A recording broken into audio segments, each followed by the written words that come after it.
Un gusto daros la bienvenida a esta cita, el coloquio de la Cátedra 2024, también a cargo de la titular de la cátedra, Bénédicte Savoy, que nos acompaña y a quien agradezco nuevamente su presencia entre nosotros, su larga estancia en el Museo del Prado a propósito de la cátedra que nos convoca todos los jueves a las 7 de la tarde a las conferencias.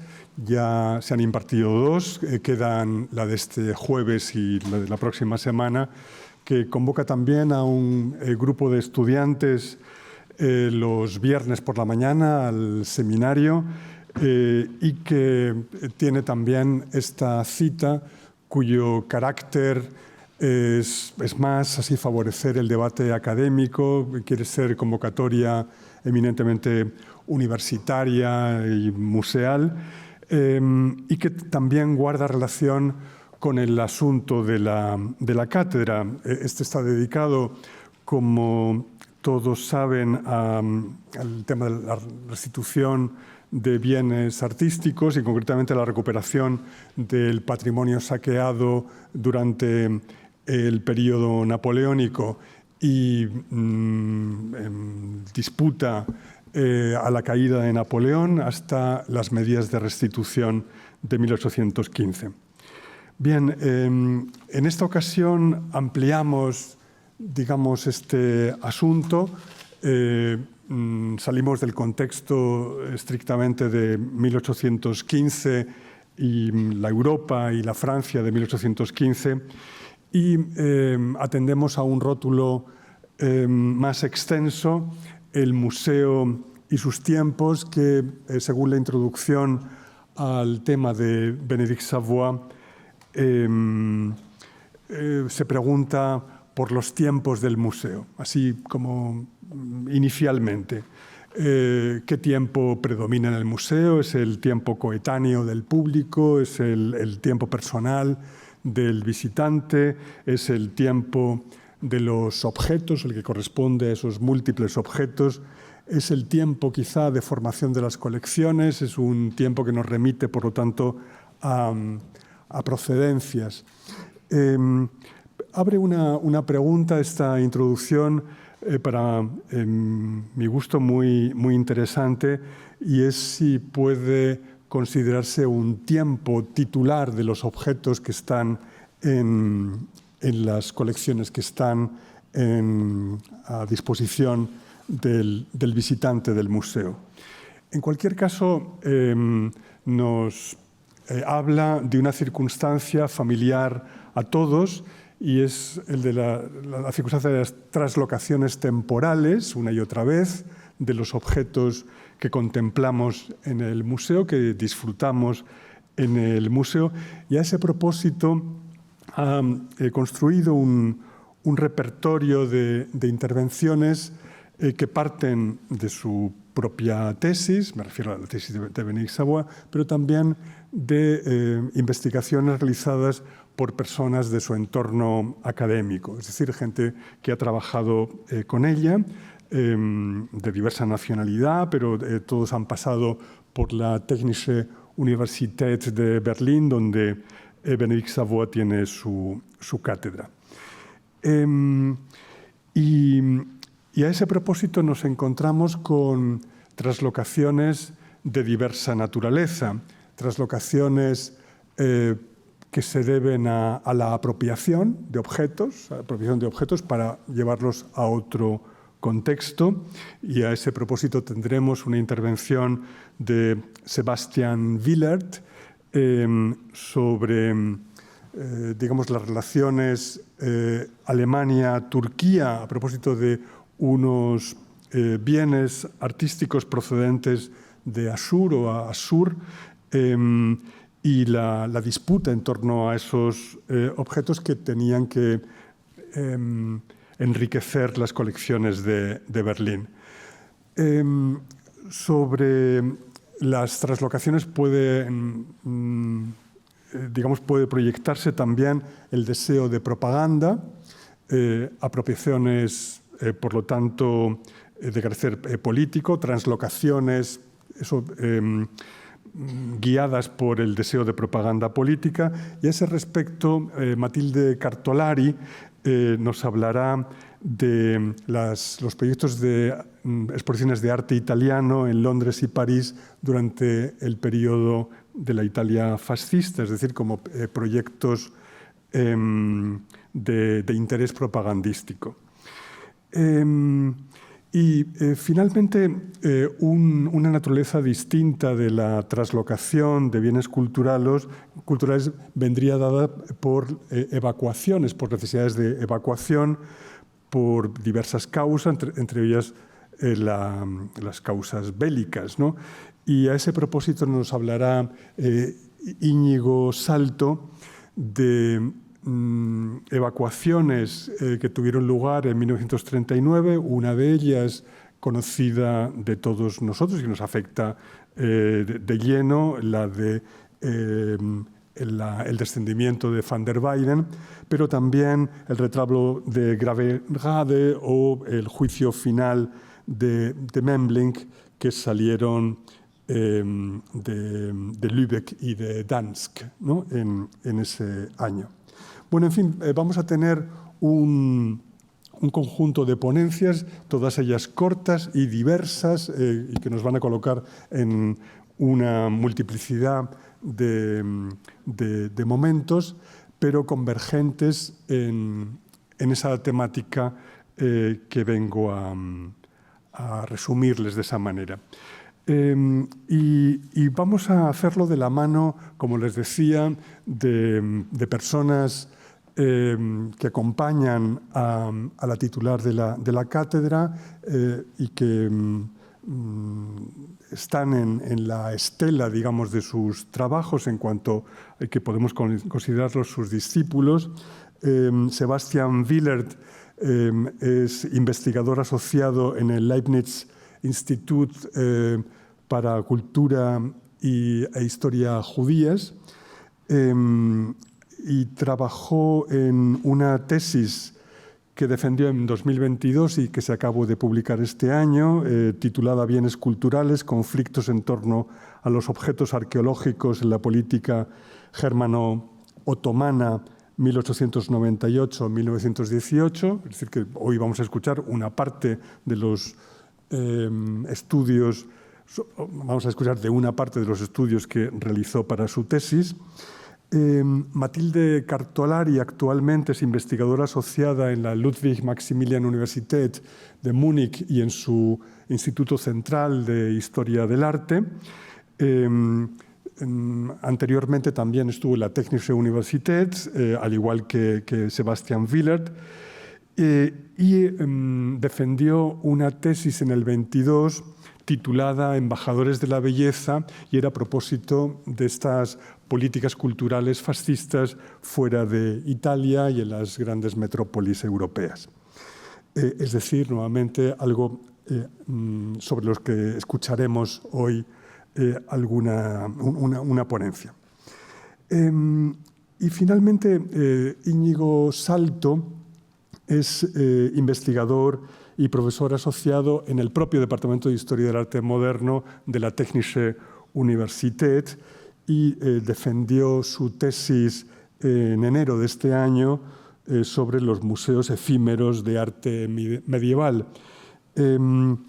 Los tres han sido distinguidos o reconocidos con importantes becas o con el premio Sauerländer incluso, es decir que realmente, pese a lo corto de su trayectoria académica, gozan ya de un reconocimiento, pero no solo por eso se hace interesante su presencia, sino también por algo que yo creo que nos interesa particularmente en la sesión de hoy, y es el hacer notar el vínculo intergeneracional y la proyección de una forma de hacer en nuevos trabajos, es decir, como esa proyección en el presente y el futuro de un compromiso con temas y con métodos de investigación que precisamente nos han convocado en el conjunto de la cátedra.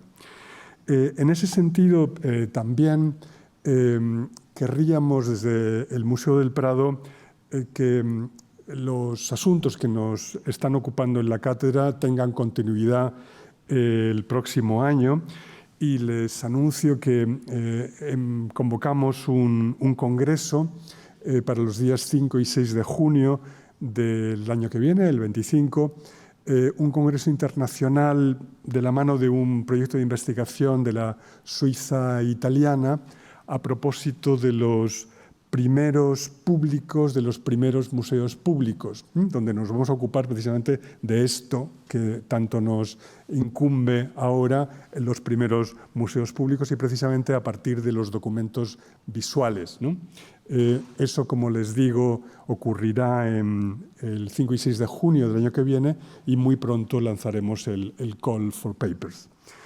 Y también tenemos programado un simposio para los días 22 y 23 de septiembre sobre cultura y patrimonio en la España napoleónica, es decir, el tema que nos ocupa, en 1815, París, pues ver a escala nacional la importancia que tuvieron los movimientos de obras artísticas, las iniciativas de muy diverso tipo que a efectos de política cultural se desarrollaron en la España josefina. Y bien, sin más, casi solo subrayar la importancia de estos asuntos que nos ocupan. Verdaderamente, tras la inauguración del Museo del Louvre el 10 de agosto de 1797, o incluso si nos remontamos antes, tras la inauguración el 15 de enero de 1759 del British Museum, realmente pueden señalarse fechas en las que se produce o se ubica, ¿no?, un antes y un después en la historia de la cultura artística, en la historia de la cultura que nos ocupa. Y viene marcada precisamente por este carácter, digamos, extendido y lanzado a crecer y crecer de las colecciones, y por otra parte por el carácter público de esas colecciones, o al menos de acceso público. Es algo que en el tema de las conferencias de la cátedra lo vemos muy claramente, como un fenómeno realmente prácticamente sin precedentes de esa categoría, ni tampoco algo que se le pueda comparar en los años siguientes, pero sí muchos movimientos que se le parecen. Estoy pensando en otra fecha, 1851, la Great Exhibition de Londres, 1852, la creación del South Kensington Museum, responden a esa nueva dinámica verdaderamente de reconocimiento del arte del pasado y del presente mediado por los museos. Es el asunto de hoy y solo me queda agradecer a los cuatro ponentes su disponibilidad a aportar esta tarde, y confío en que luego tendremos un largo debate. Muchas gracias también a quienes están presentes al otro lado de la pantalla y mucha gente que nos está siguiendo también online. Bienvenidos al encuentro.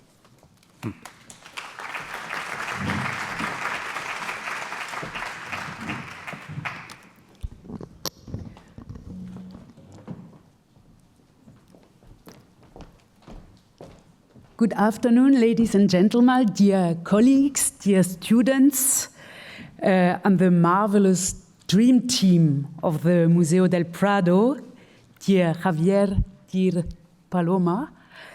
As we begin the third week of the Cathedra, I would like to thank you, all of you, for being here today, but also extend my heartfelt gratitude to Javier and to Paloma for making this event and much more possible here for me in Madrid. During my first lecture at the beginning of November, I emphasized that the research I conduct in Berlin is really a collaborative effort, and my work owes much to the rich dialogues and exchanges I have shared with a remarkable generation of young scholars, young colleagues. And so it's the reason why I'm so especially grateful that 3 of them are with us today. I look forward to your contributions and to the topic that unites us today. And the topic is the museum's time, or times in plural. The main argument I wish to present in my talk, and Javier, thank you very much for your brilliant introduction to our topic. This argument, which also forms the foundation of our teamwork in Berlin, is this: museums are time machines. Different temporalities meet here: the time of visitors, their own individual and collective time that they carry with them into the museum, the time of the objects on display, and a third, often less perceptible time, the time of the museum itself. To begin, I'd like to show you a brief excerpt from a documentary film released in 2017, which I find to be precisely at the heart of today's discussion.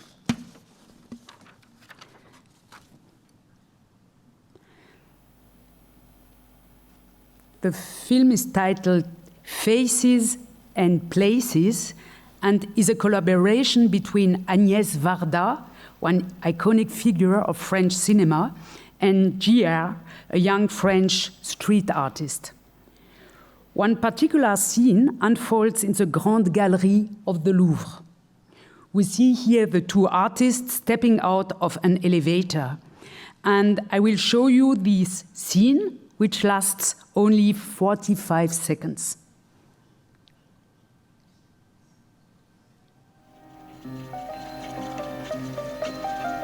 Oh, c'est beau. Bellini.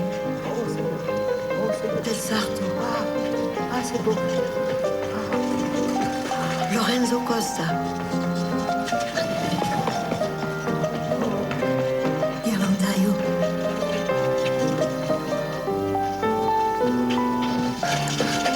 Botticelli. Aïe. Ouille. Raphaël. Là, Arcimboldo, l'été. In under 1 minute, this joyful dash through the Grande Galerie encourages us to reflect on the 3 categories I and Javier mentioned earlier. 1,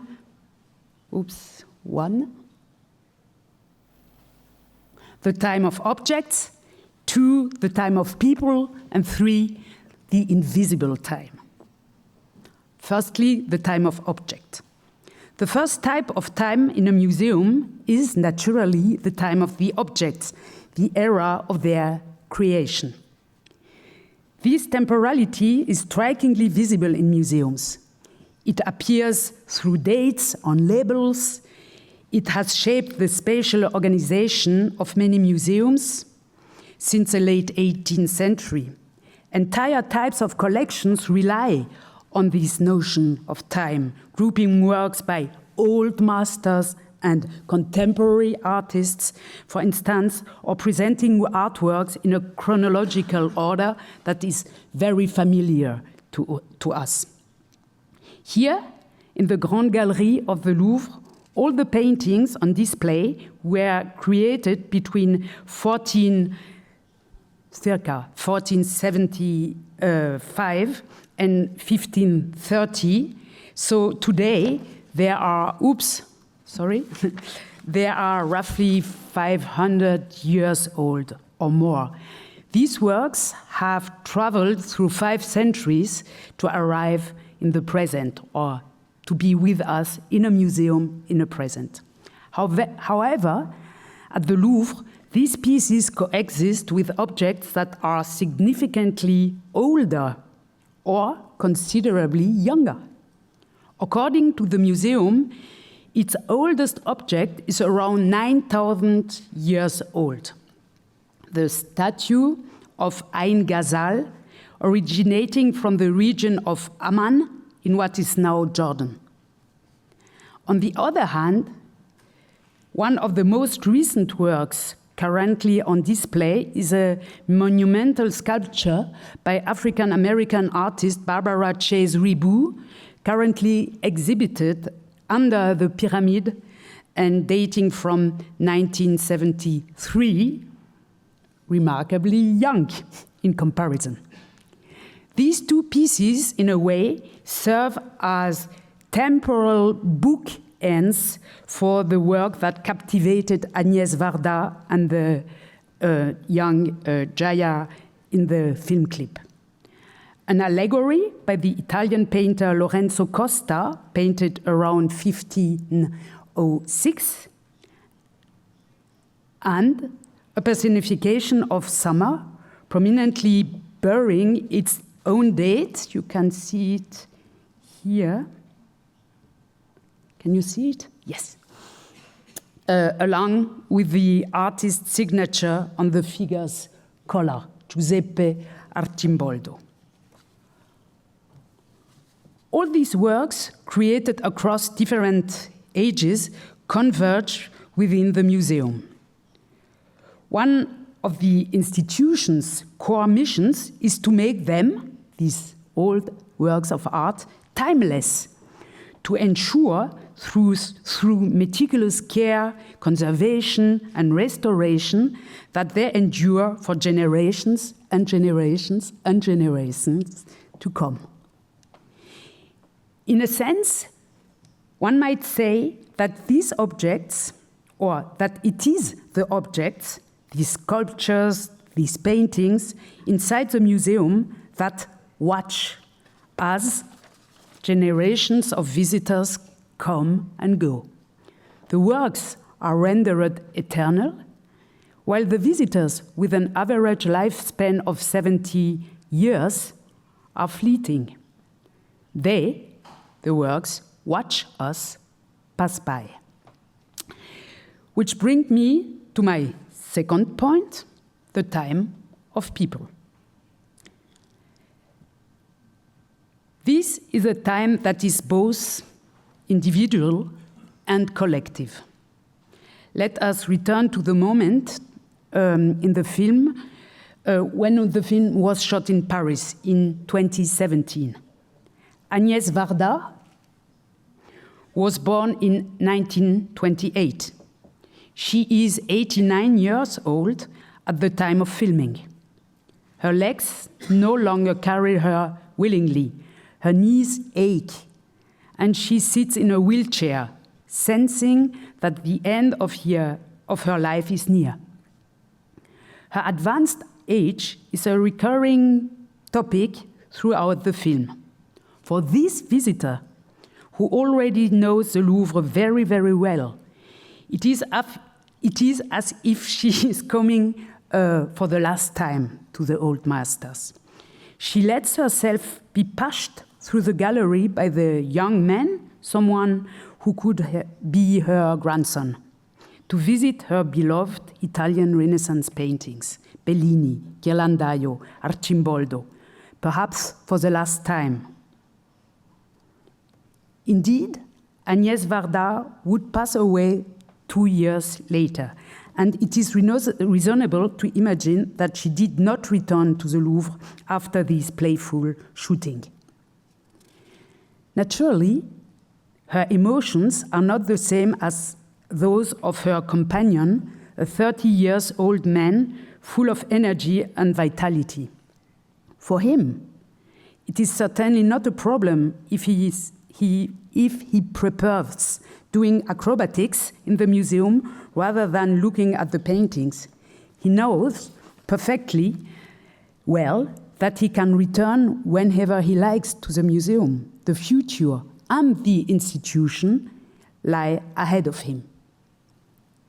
So each visitor brings their own temporality to the museum, its worries, aesthetic desires, impatience, experience, and expertise.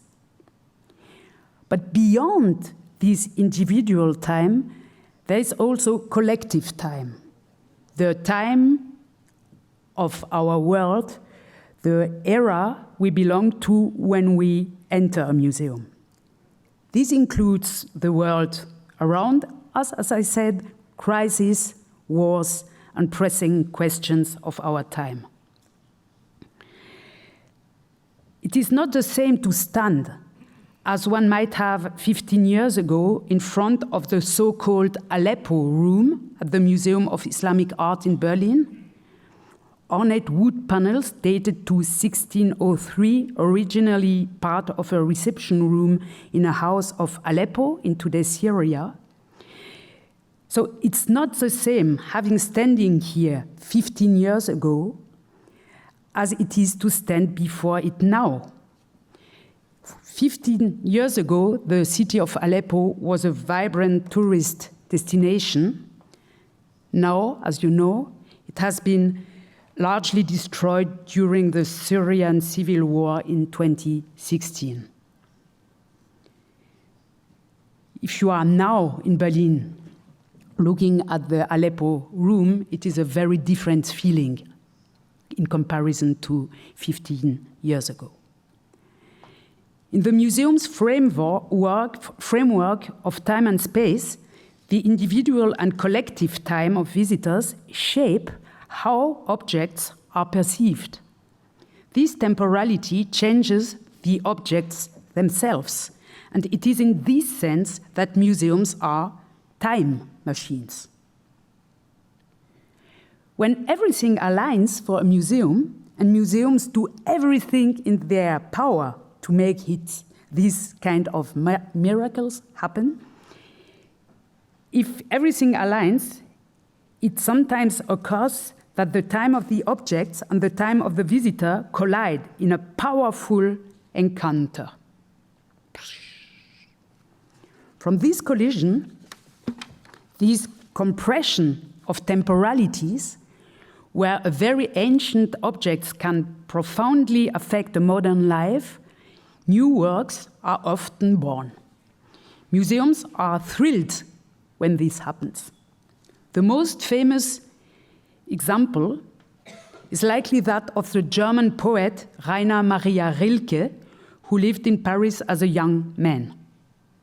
At the Louvre, he was struck by, that's Rilke in young years, he was struck by an ancient torso of Apollo from Milet. He was so moved by this encounter that he wrote his famous poem, published in 1908 in the Neue Gedichte.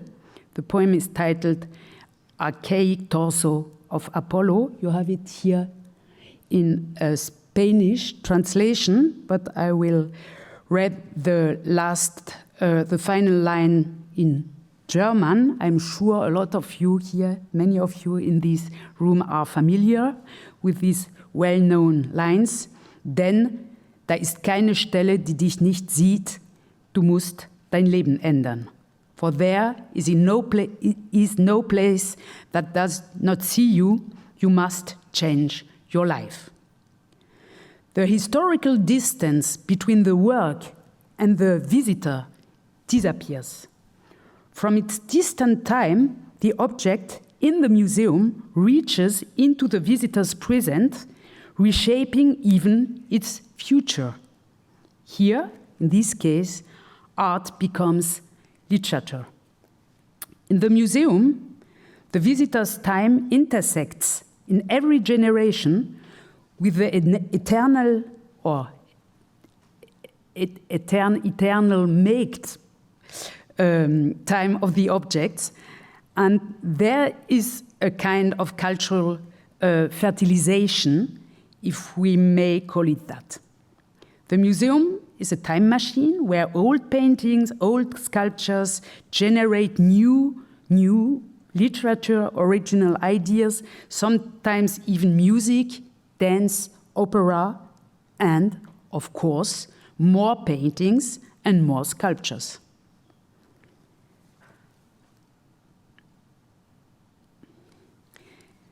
This idea of cultural fertilization is a well-established concept in art history, often framed under the somewhat romantic concept of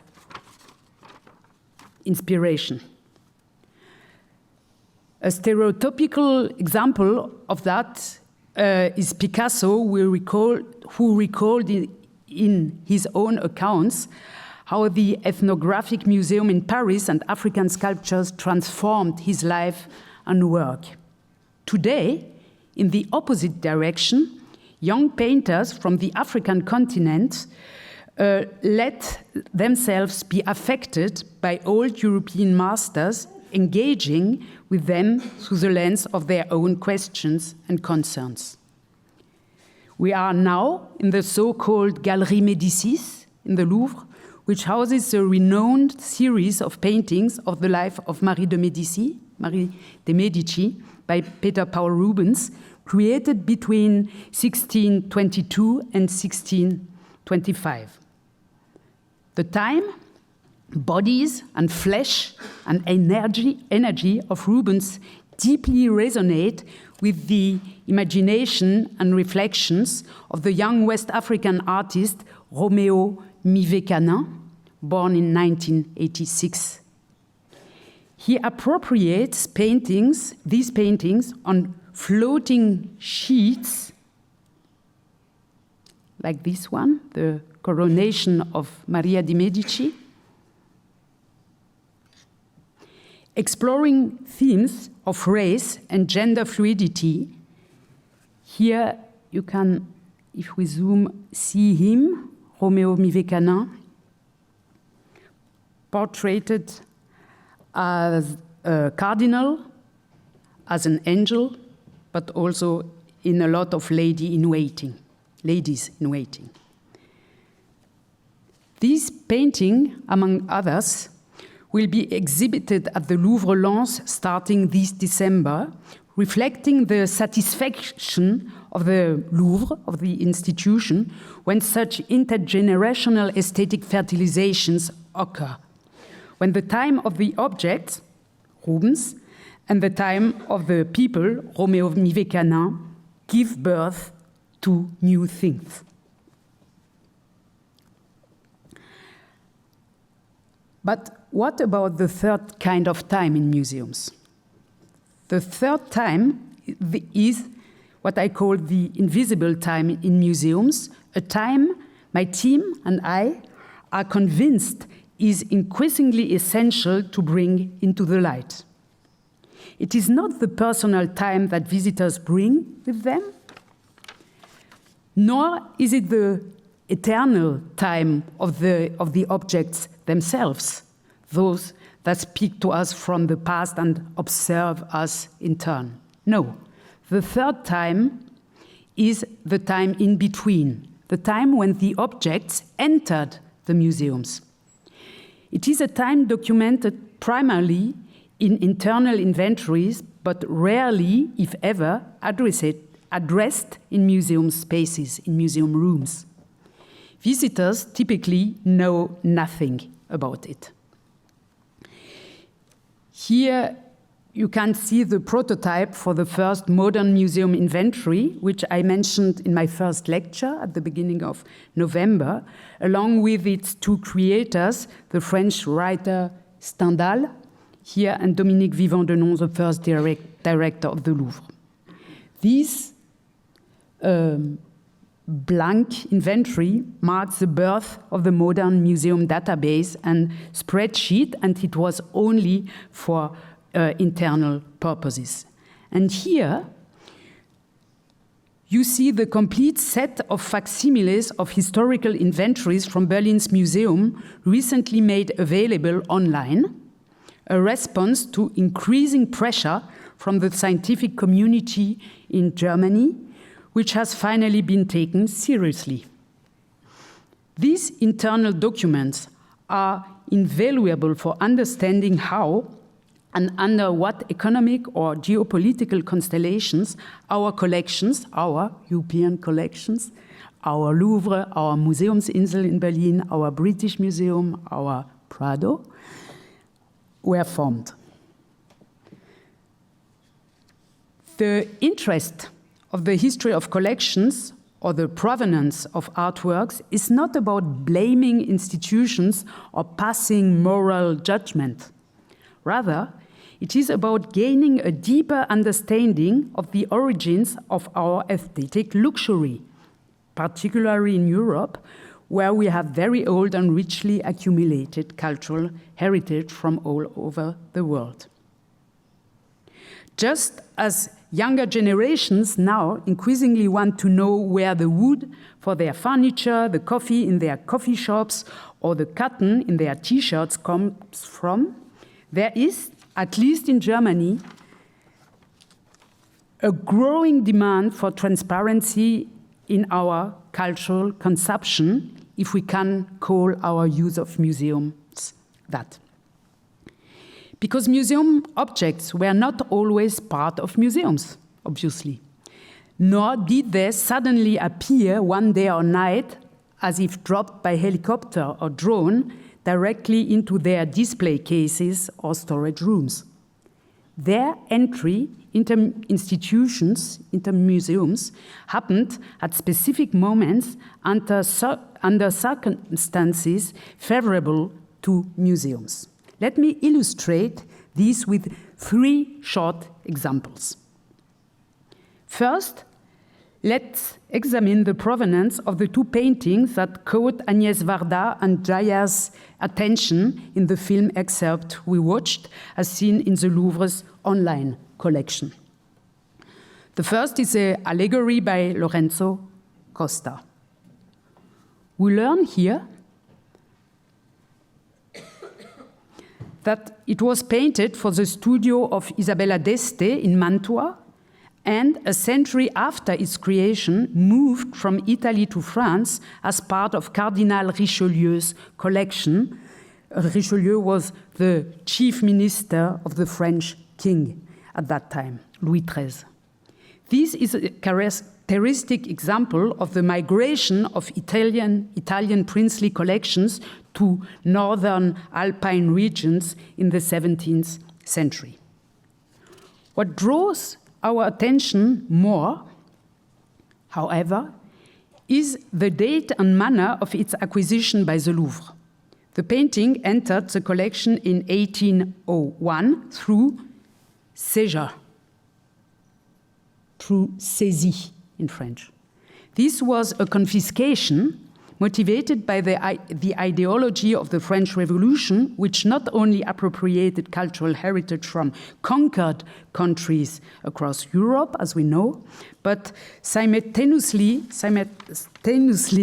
confiscated and nationalized the property of the clergy, nobility, and royalty within France. This mechanism was foundational to the creation of the Louvre as a national museum, but it's also significant for a lot of other museums in the world, because these processes can be observed at other points in history during transition from, for example, monarchies to republics.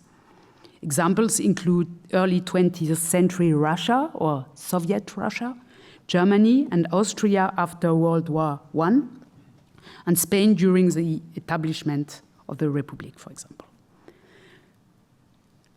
The second painting by Arcimboldo presents a more surprising story that takes us to Germany. This painting was a gift from an emperor, Maximilian, from Habsburg, to a king, the L'Électeur Auguste de Saxe, the elector of Saxony, in the 16th century, and remained for a long time in the wealthy collections of Dresden. After World War II, Dresden became part of the German Democratic Republic, GDR, within the Soviet bloc. During the Cold War, the painting was acquired in 1964 by the Louvre. According to the Louvre's record, the work was probably removed. We have this very nice expression of probablement ou peut-être distraite des collections, probably removed from Dresden in the 19th century, according to the Louvre. However, it is more likely that it left the GDR during the Cold War, when the country faced significant economic hardship and urgently needed foreign currency. At that time, several East German museums secretly sold masterpieces on the capitalist art market, with some sales reaching as far as Australia. Today, young researchers are beginning to closely investigate these kind of secret disaccession campaigns of the GDR and other former Eastern Bloc countries, which enriched major museums such as the Louvre, and it seems also museums in London, and perhaps also in Spain. We don't know. The final example is the Aleppo room. Inventories shows that this early 17th century piece arrived in Berlin in 1912. You can see here the word Aleppo, and here the year of acquisition. That same year, 1912,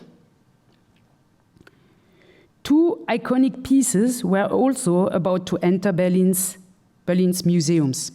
The bust of Nefertiti for the Egyptian Museum and the Brachiosaurus brancae skeleton, at that time the largest known dinosaur in the world, for the Natural History Museum. It is no coincidence that these three acquisitions occurred just months before the outbreak of World War I. Could these pieces have reached Berlin after the war? No. Nefertiti was excavated from Tel El Amarna in Egypt during a time when Egypt was under former British rule and its antiquities administration was managed by France. This arrangement facilitated the export of entire collections to Europe and the United States without consent from local authority. After the First World War, France were not be happy to let Nefertiti go to Germany. But before the war, before this very brutal also French-German war, it was possible. Similarly, the fossilized bones of the Brachiosaurus brancae were excavated between 1909 and 1913 in Tendaguru, a region then part of German East Africa, Deutsch Ostafrika, modern-day Tanzania, which had been declared terra nullius and thus claimed as belonging to the Kaiser. After the war, this German colony was ceded to Britain, making such an acquisition or excavation completely impossible. The Aleppo room was purchased by Berlin during a period when Germany had a strong presence in the Ottoman Empire, particularly, not only, but also through the construction of the well-known Baghdad Railway by German engineers. This railway, you can see here Berlin-Baghdad Railway, other legend. This railway, seen by British, by American, by French, by some as a tool of pan-Germanism, not only attracted many wealthy Germans to the region, engineers, etc., but also enabled the discreet transport of Middle Eastern antiquities to Berlin, even if they were monumental.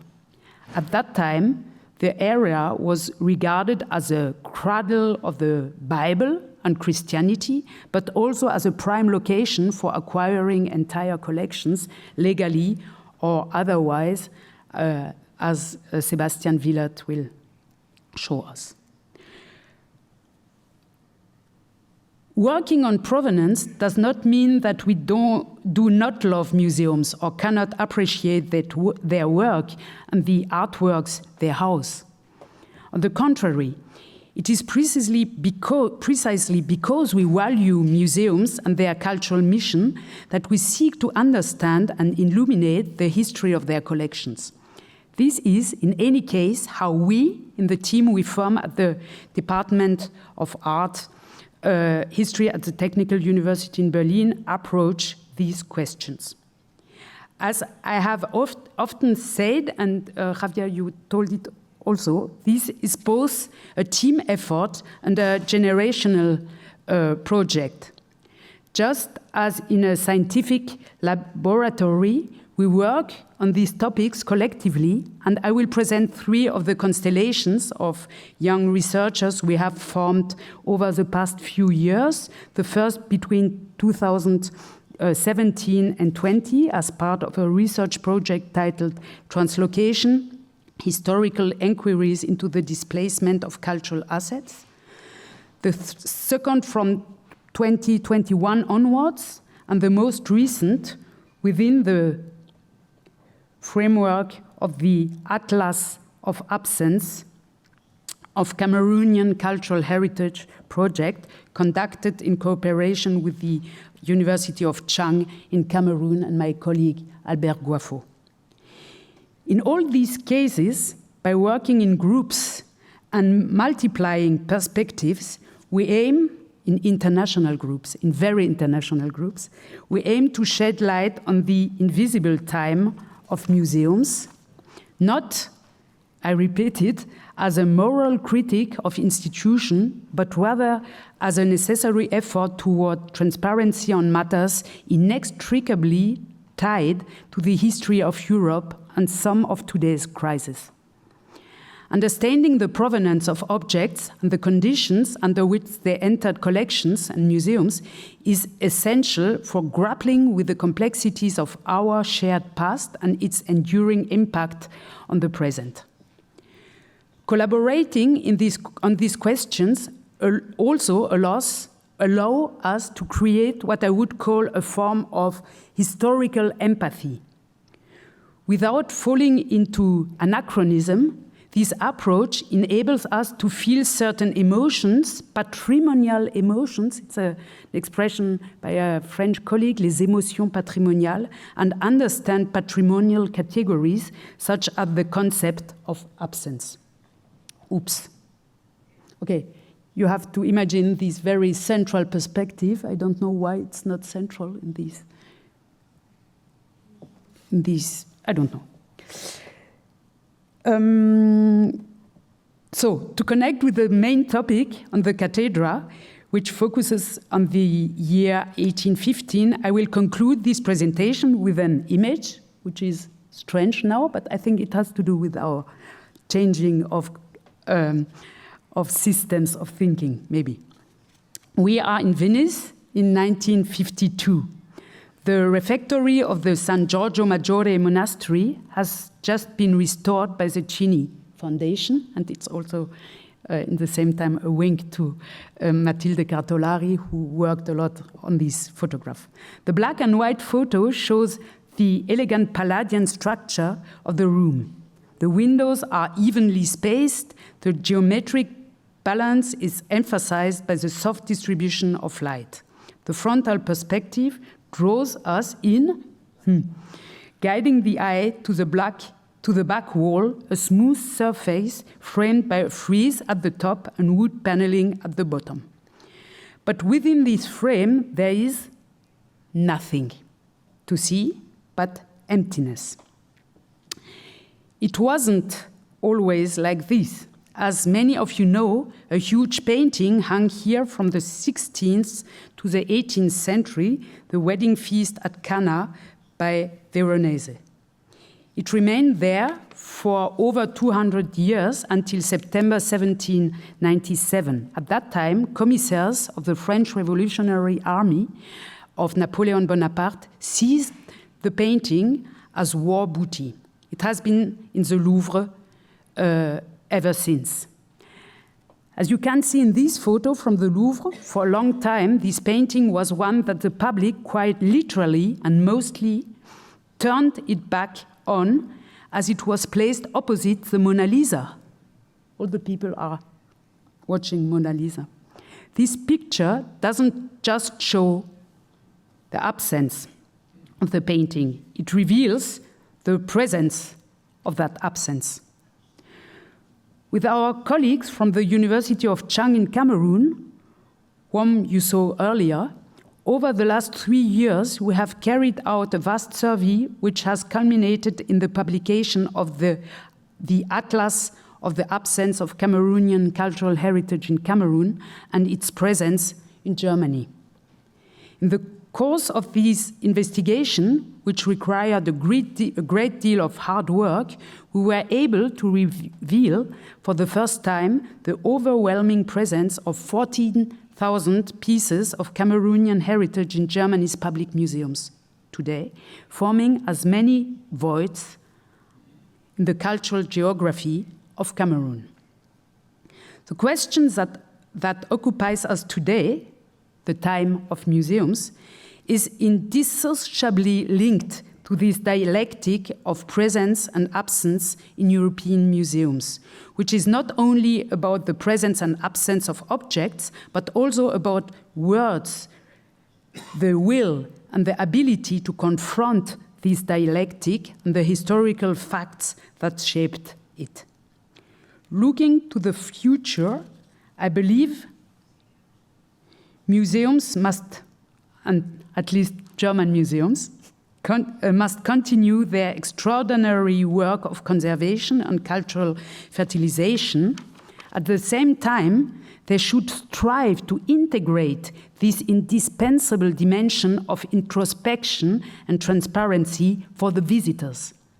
By doing so, they will not only honor the role of museums as custodians of heritage, of world heritage, but also remain relevant and responsive to the evolving demands of a society that increasingly values clarity and accountability in all forms of cultural engagement. And now, I'm delighted to hand the floor to Sebastian Willert. Thank you.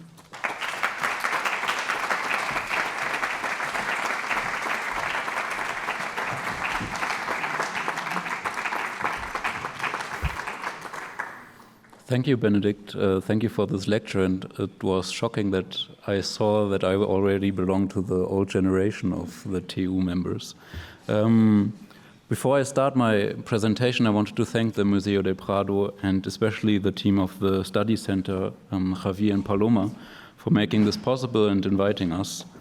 And eventually, I wanted to start my presentation with a photograph taken in Ottoman Istanbul in 1891-1902. Like photographs we know today from sports competitions, we see 19 men wearing the typical Ottoman fez lined up in 2 rows in the foreground. In the background, like a trophy, a monumental object protected by a massive display case is presented in a large hall decorated with stucco ornamentation. Most of the centrally placed objects are concealed by the bodies of the men. The photograph gives the impression that the viewer would first have to pass the men to reach and view the object. This impressive exhibition room is part of the Ottoman Museo Humayun, the Imperial Museum, which was founded in 1869. On the occasion of the opening of the new museum building in 1891, the first Ottoman museum director, Osman Hamdi Bey, together with his vice director and brother, Halil Ethem, and the Ottoman staff around them, staged himself as the guardian of the collection's prestigious object, the Iskender, or so-called Alexander sarcophagus, which was brought to Istanbul from present-day Lebanon in 1887.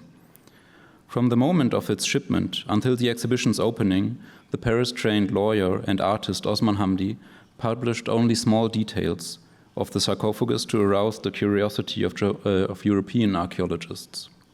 Eventually, in 1892, Osman Hamdi published his excavation results together with the French archaeologist Théodore Reynac in Une nécropole royale à Sidon, the royal necropolis of Sidon. The publication was dedicated to the scientific results of the excavation and visualized the extraction and appropriation of a series of archaeological objects.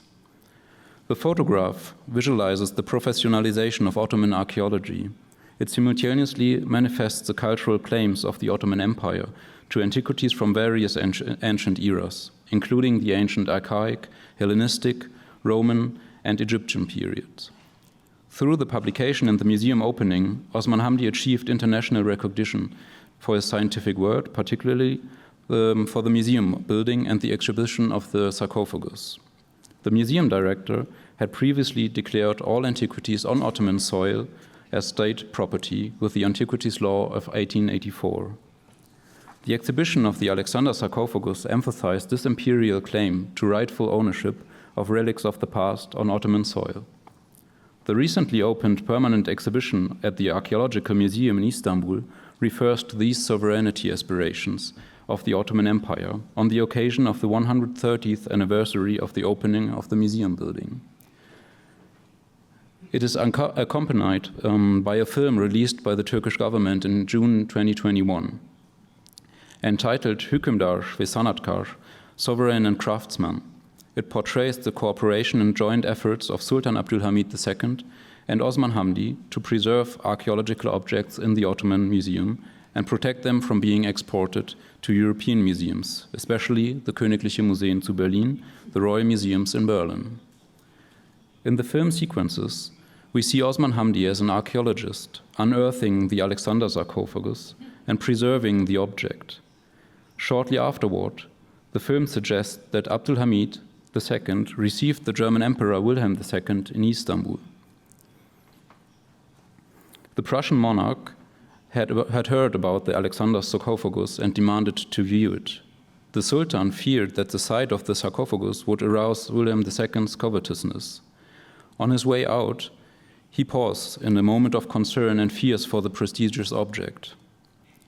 Eventually, the Sultan guides the emperor through the museum. When he meets Osman Hamdi in the entrance area of the Musée Humayun, the museum director informs him that he will not be able to show the Alexander sarcophagus. Construction work would prevent this. The maneuver of Osman Hamdi was intended to protect the sarcophagus from Wilhelm II's grasp. What remains is a stunned Prussian monarch.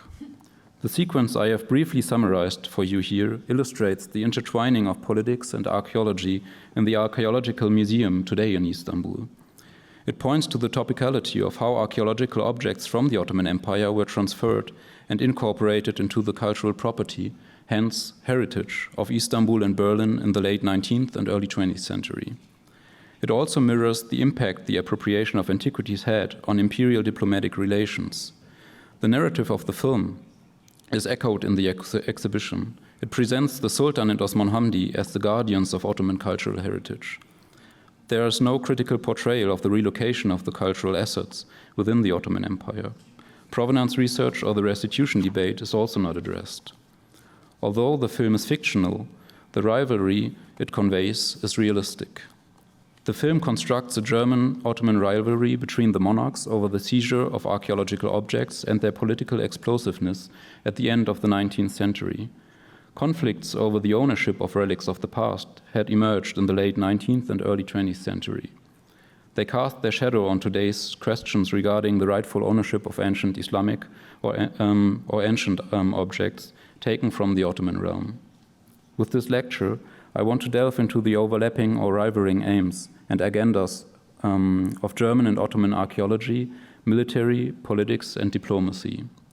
My lecture discusses the relationship between the preservation of cultural heritage, the definition of cultural property, and missions to safeguard cultural assets under the name or cover code of monument protection. It aims to provide insights into the intricate dynamics that shape the preservation of cultural heritage. In today's lecture, I will address three pivotal events that significantly influenced German-Ottoman relations from 1898 to 1918. These illustrate the consequences of appropriation processes and highlight the strategies employed for appropriation and export, and the importance of constructing property and heritage within the imperial context.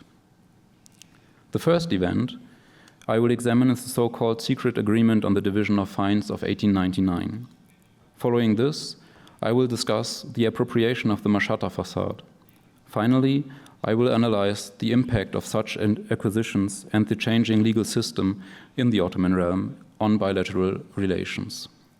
These cases comprehensively understand imperial interactions, complexities, and their enduring implications. Until today, many scholars have often referred to historical treaties in discussions surrounding the rightful ownership and origins of archaeological or sacred objects housed in Berlin museums. Among these treaties, the so-called secret agreement on the division of fines between the Ottoman and the German Empire is particularly often referred to. In 1897, Prussian-German representatives aimed to conclude a bilateral contract to circumvent the restrictive Ottoman antiquities law. Between 1897 and 1899, Theodor Wiegand, the foreign director of the Berlin museums in the Ottoman Empire, lobbied for the agreement. Under the aegis of Sultan Abdulhamid II, it was concluded in November 1899 through the exchange of verbal notes between the Sublime Porte and the German Imperial Embassy in Istanbul. Parts of the Ottoman administration opposed the Sultan's instruction. Subsequently, the Antiquities Administration claimed not to know the agreement's contents and refused to apply it. Conflicts over its validity simmered and characterized German-Ottoman relations until 1918. But how was it achieved? In 1896, Theodor Wiegand took over the provisional position of foreign director of the Royal Museums of Berlin in Smyrna, in the Ottoman Empire. Eager to elevate his influence, he relocated his office from Smyrna to Istanbul. He tirelessly lobbied for a temporary unlimited partage agreement to consolidate his position. Prussian-German archaeologists perceived such an agreement as a guarantee for their excavations in the Ottoman Empire, ensuring that half of the objects unearthed during the campaigns could be legally exported to Berlin, with a free of choice of objects. In 1897, Wiegand received news that Sultan Abdulhamid II had issued such a decree to the Russian Archaeological Institute in Istanbul.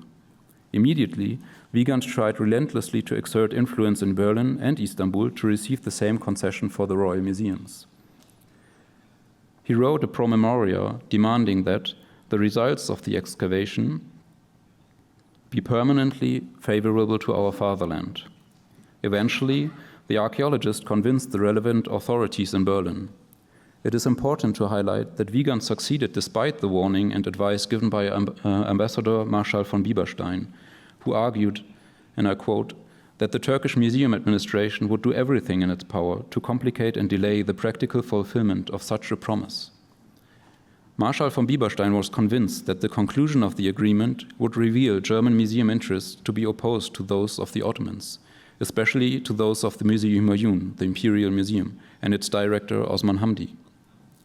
And I quote again, "Any promise obtained by the Sultan, which in principle breaks the law on antiquities concluded by Hamdi Bey, puts us in opposition to this man, whose support we need elsewhere, exempli gratia in the approval of excavations. On the other hand, it does not offer the slightest guarantee of legal and consensual fulfillment." End of quote. The ambassador appealed to Berlin. He had previously spoken to Osman Hamdi personally, who had urged him to work with him rather than against him. In addition, the ambassador perceived Osman Hamdi as in a position with the potential to nullify the Sultan's promise of sharing antiquities. The diplomat advised against an agreement to avoid straining relations with the Museo Humayun's director. Ultimately, and even without a codified agreement, he was convinced that the diplomatic route via the Sultan could still be used to enforce the appropriation of antiquities unearthed in Prussian-German excavation campaigns. However, Wiegand managed to influence the relevant authorities in Berlin and convinced them to enforce the agreement. Marschall von Bieberstein's warning was not taken seriously, and the ambassador was directed to obtain the concession from Abdulhamid II. During one audience, he received confirmation that the partage agreement would be concluded. Mabein Bashkatip, the Sultan's secretary, Hassan Tahsin, sent the Sultan's instruction to Sadr Azam, the Grand Vizier Halil Rifat, on 28 October 1899. And I quote, if the excavation of antiquities for the Berlin Museum is approved in accordance with the provisions of the application to be submitted, then in compliance with the sublime order of His Majesty the Sultan Khalif, issued in response to this request, half of the antiquities unearthed in the process are to be handed over to His Majesty's government and the other half to the Berlin Museum, with all instructions and orders resting with His Majesty as the sole authority. 2 days later, Halil Rifat submitted the Sultan's will to the Hariji Nezareti, the foreign ministry, following Hassan Tahsin's instructions. According to the document, at the request of the Berlin Museum, Abdulhamid II ordered that half of the Asaratika, the antiquities, unearthed during the excavations organized by the German institution, were to be handed over to the Berlin Museum. At the same time, the Ottoman government would take over the other half. Under Foreign Minister Ahmet Tevfik, the Ottoman Foreign Ministry sent an 18-line note, verbal, to the German embassy in Istanbul on 15 November 1899. The Ministry of Affairs, and I quote, has the honor to inform the embassy of His Majesty the Emperor of Germany that an irade of His Imperial Majesty the Sultan authorizes the Berlin Museum to keep for itself half of the antiquities it would discover through authorized research and to leave the other half to the imperial government. The necessary communications on this subject have been made to the Ministry of Public Education. 6 days later, the German embassy in Istanbul replied after informing Berlin and confirming the documents received. The diplomats repeated the content. From the perspective of the Prussian-German archaeologists, museum representatives, and diplomats, this exchange of verbal notes represented a significant state treaty, legally binding internationally, which ensured the Royal Museum had the legitimate right to appropriate half of the excavated finds from authorized excavations. Consequently, this agreement was considered a declaration of guarantee in Berlin. While it did not specify its legal status concerning the Antiquities Law of 1884, German diplomats interpreted it to provide the Royal Museum with exceptional privileges. However, they employed other strategies to acquire and dispossess objects unrelated to excavation projects. To introduce my second example, I would like to show a photograph taken approximately 30 kilometers south of Amman in today's Jordan. The photograph shows a man walking through a field of ruins. He walks past stone blocks, his back to the camera, towards architectural remains. Wearing dark clothing and his head turned to the right, he looks across the field lined with large stone blocks towards a wall with numerous decorations. The photograph was taken on 3 January 1914 by the British explorer Gertrude Margaret Lothian Bell, who visited the remains of the desert castle of Qasr al-Mashatta. This was not Bell's first time in Mashatta. In March 1900, she could view the palace's south facade. In her diary, she wrote an entry on 22nd March and reported the view from the nearby Khan in Al-Jizar. And I quote, most wonderful carved doorway inside a great court with vaulted brick palace and columned doors at the northern end of it, finished by a sort of brick apse. Arrived about 11 and stayed till 1, lounging and photographing. Just 3 years later, the outlook was very different. In the spring of 1902, the Austrian art historian Josef Strigowski convinced Wilhelm von Bode, director of the painting gallery and sculpture collection of the Royal Museums of Berlin, to campaign for the acquisition of the Mashatta facade. Bode presented his wish to Wilhelm II and underlined his arguments with photographs of the palace provided by Strigowski. Convinced by the photographs, the monarch replied, "We must have it, whatever the cost." The Ottoman state, along with the Musée Humayun, the Imperial Museum, as the Ottoman institution responsible for preserving such architectural remains, had rather limited to no knowledge of the monument's existence. In fact, only the Ottoman military seemed to have been aware of it. Since the mid-19th century, the Sublime Porte had tried to enforce Ottoman rule over the region. Military expeditions and violent measures to suppress the local population were continuously reported in the archival documents. However, Ottoman rule also affected the condition of ancient sites, like Mashatta. In 1902, and I quote Gertrude Bell, "I passed close by it," she was meaning Mashhad, again, but a regrettable sentiment prevented me from revisiting it after it had been shorn of its glory. As we know, the facade we cannot see in this photograph was dismantled and incorporated into the Royal Museums of Berlin collection shortly before. Today, as we read from on the website of the State Museums Berlin, Prussian cultural property, the largest exhibit in the Museum for Islamic Arts display is the Mashhad facade. As the collection's showpiece, it was on display on the second floor of the Pergamon Museum until the spring of 2023. These photographs were taken when I visited the museum with my students shortly before its temporary closure due to the reconstruction of the museum. The images visualize how individual blocks were removed from the facade and temporarily stored on the floor of its former exhibition room. There, the architecture was being prepared for, as the museum website states, being integrated into the Pergamon Museum's archaeological circuit, entering into a direct spatial relationship with the other large works of architecture in the collection. The image shows that the current dismantling was based on old cuts, dividing the facade into single ashlars. These cuts did not exist until 1903, when Prussian-German archaeologists, architects, and engineers developed a strategy to realize the transport of large parts of the facade from the desert to Berlin. The Prussian-German expedition cut the facade into 459 ashlars to make the architecture transportable. The same cuts are now used again to move the object within the museum. Without this violence to the object, relocating the 33 meters long facade to Berlin would not have been possible.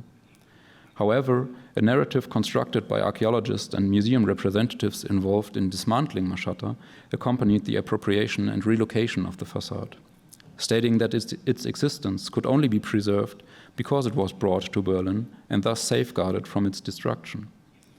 To understand how Mashhad came to Berlin, we must first gaze towards Strasbourg.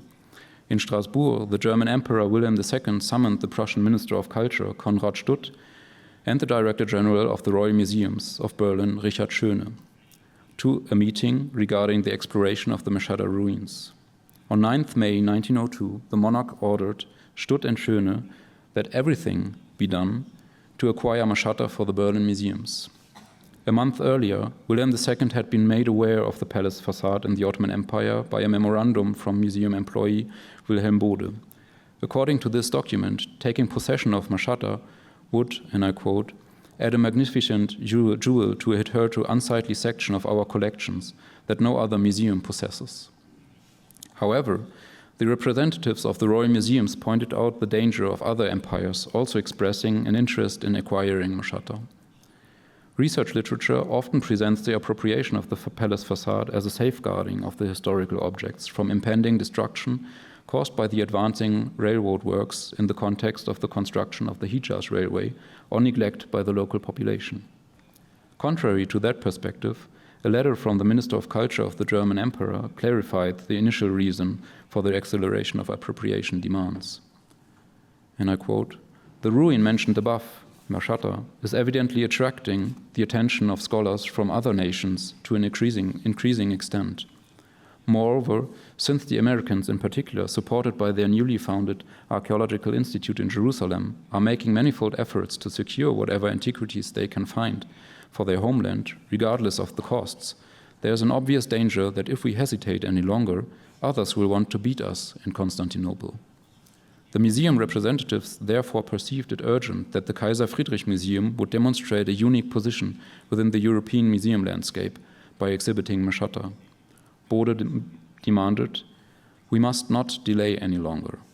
After foreign policy negotiations, Sadr Hasan, so the Grand Vizier Mehmed Said Pasha, granted permission to examine the Byzantine palace with the name Mashhad, in the name of Sultan Abdülhamid II at the end of September 1902. Although the Prussian-German archaeologists initially considered the unfinished desert palace to represent Christian architecture, the archaeologist Otto Puchstein found evidence of its Islamic origin during the first investigations in August 1902.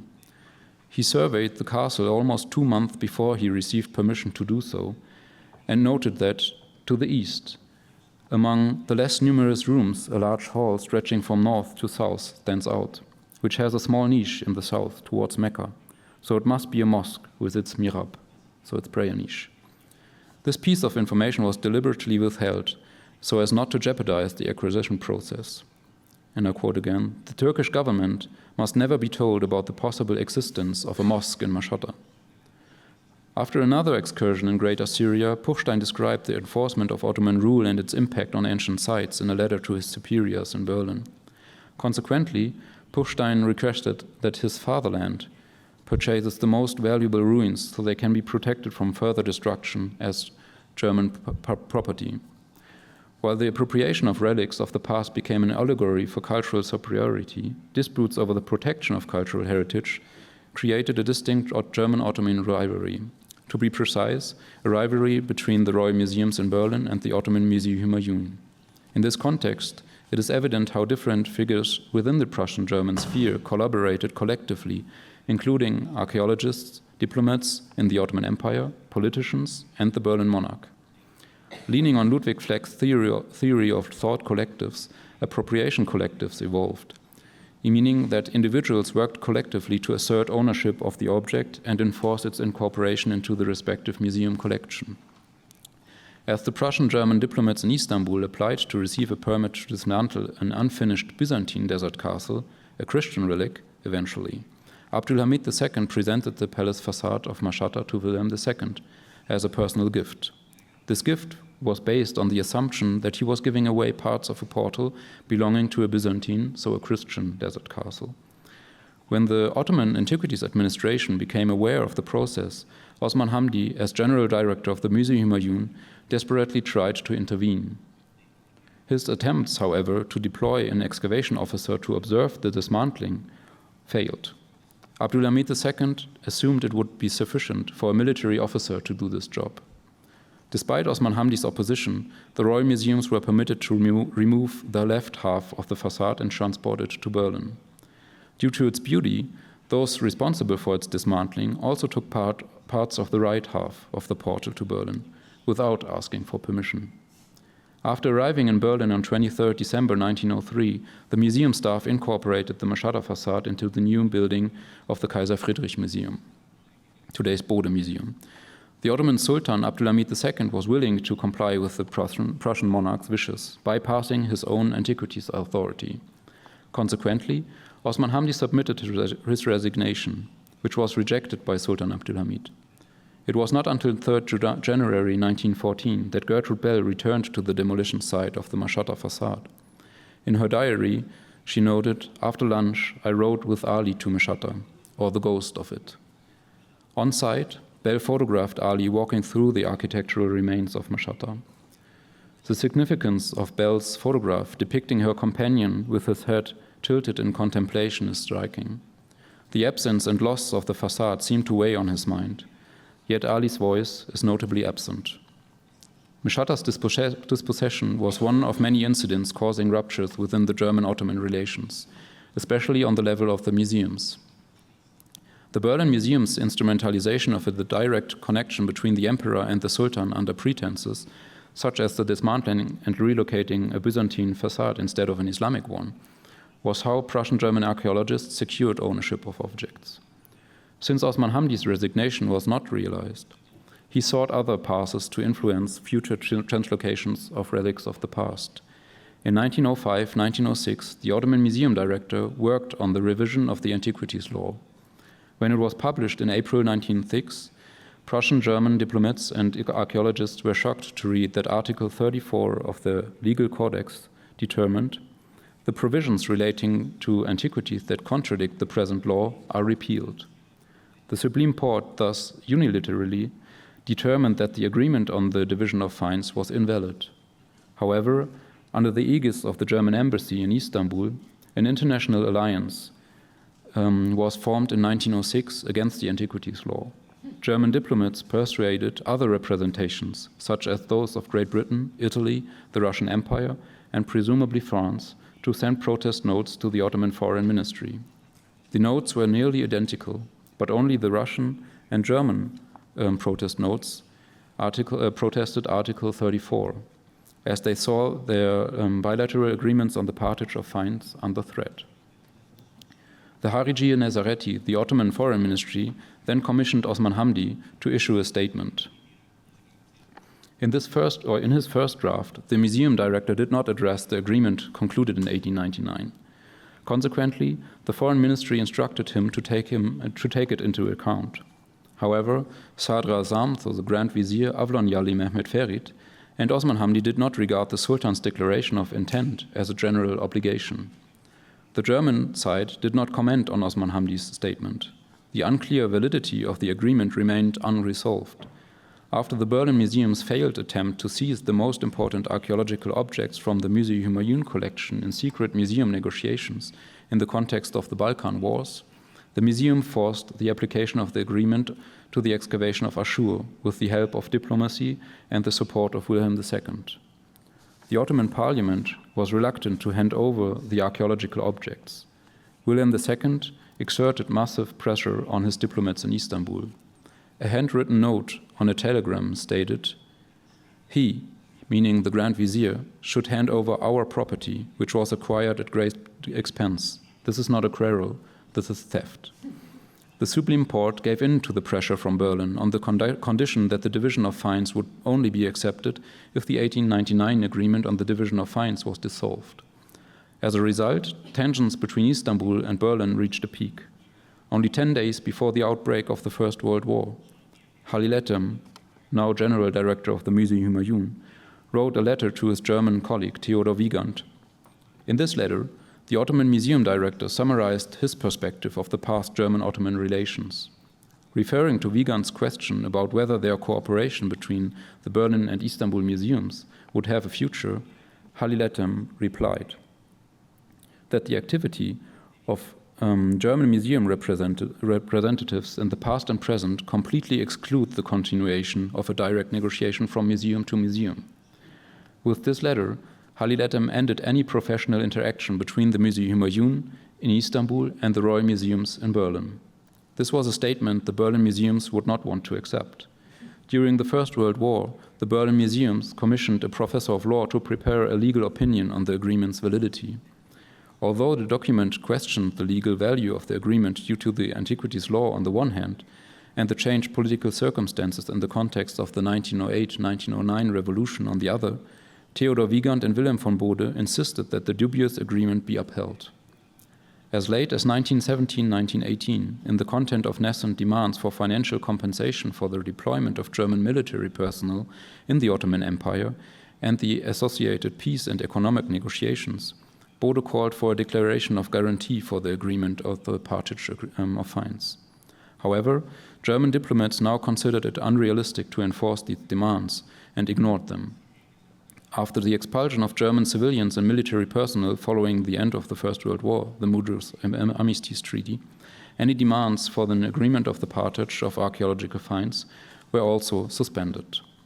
Wiegand and Bode's attempts had failed, and the agreement, which was seen as a declaration of guarantee for the appropriation of half of the excavated finds, never had this effect, nor was it a secret agreement. It was applied in Ashur after massive diplomatic pressure, taking advantage of the precarious situation of the Ottoman Empire, but with the demand that it be removed afterward. Further attempts to guarantee or secure its existence failed.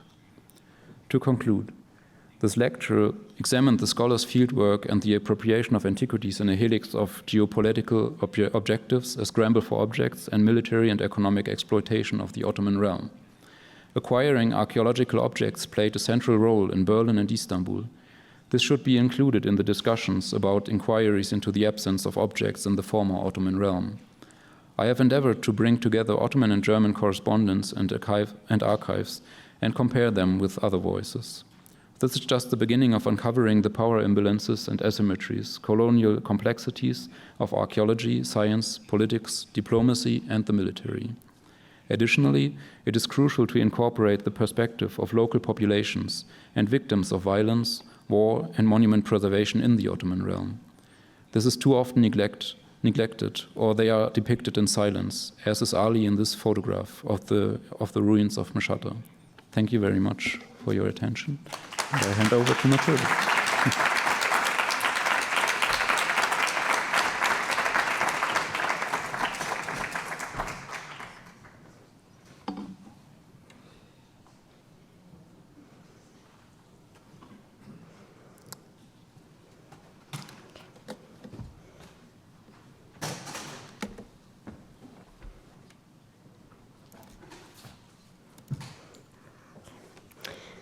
So, first of all, I would like to thank Bénédicte, Javier, and all the Prado Museum staff for organizing this event today.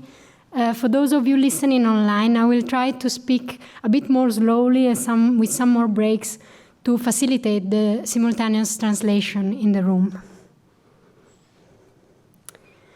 Today, I will talk about two exhibitions organized by the fascist government in the 1930s. The first one is the exhibition Italian Art 1200-1900, which took place at the Royal Academy of Arts in London in 1930. The second one is the exhibition L'Art italien de Cimabue à Tiepolo, the Italian art from Cimabue to Tiepolo, which was organized at the Petit Palais in Paris in 1935.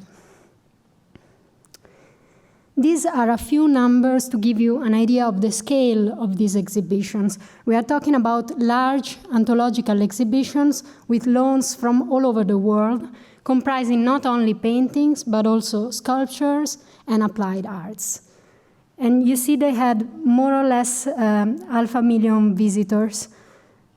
To give you a comparison, the most visited exhibition of 2023, I think it was the Vermeer exhibition at the Rijksmuseum in Amsterdam, which had some 600,000 visitors in 16 weeks. So we are talking about an impressive visitor number, even by today's standards. It is very important to remark that the Italian exhibitions were not isolated events, but they were part of a series of international exhibitions devoted to foreign national schools.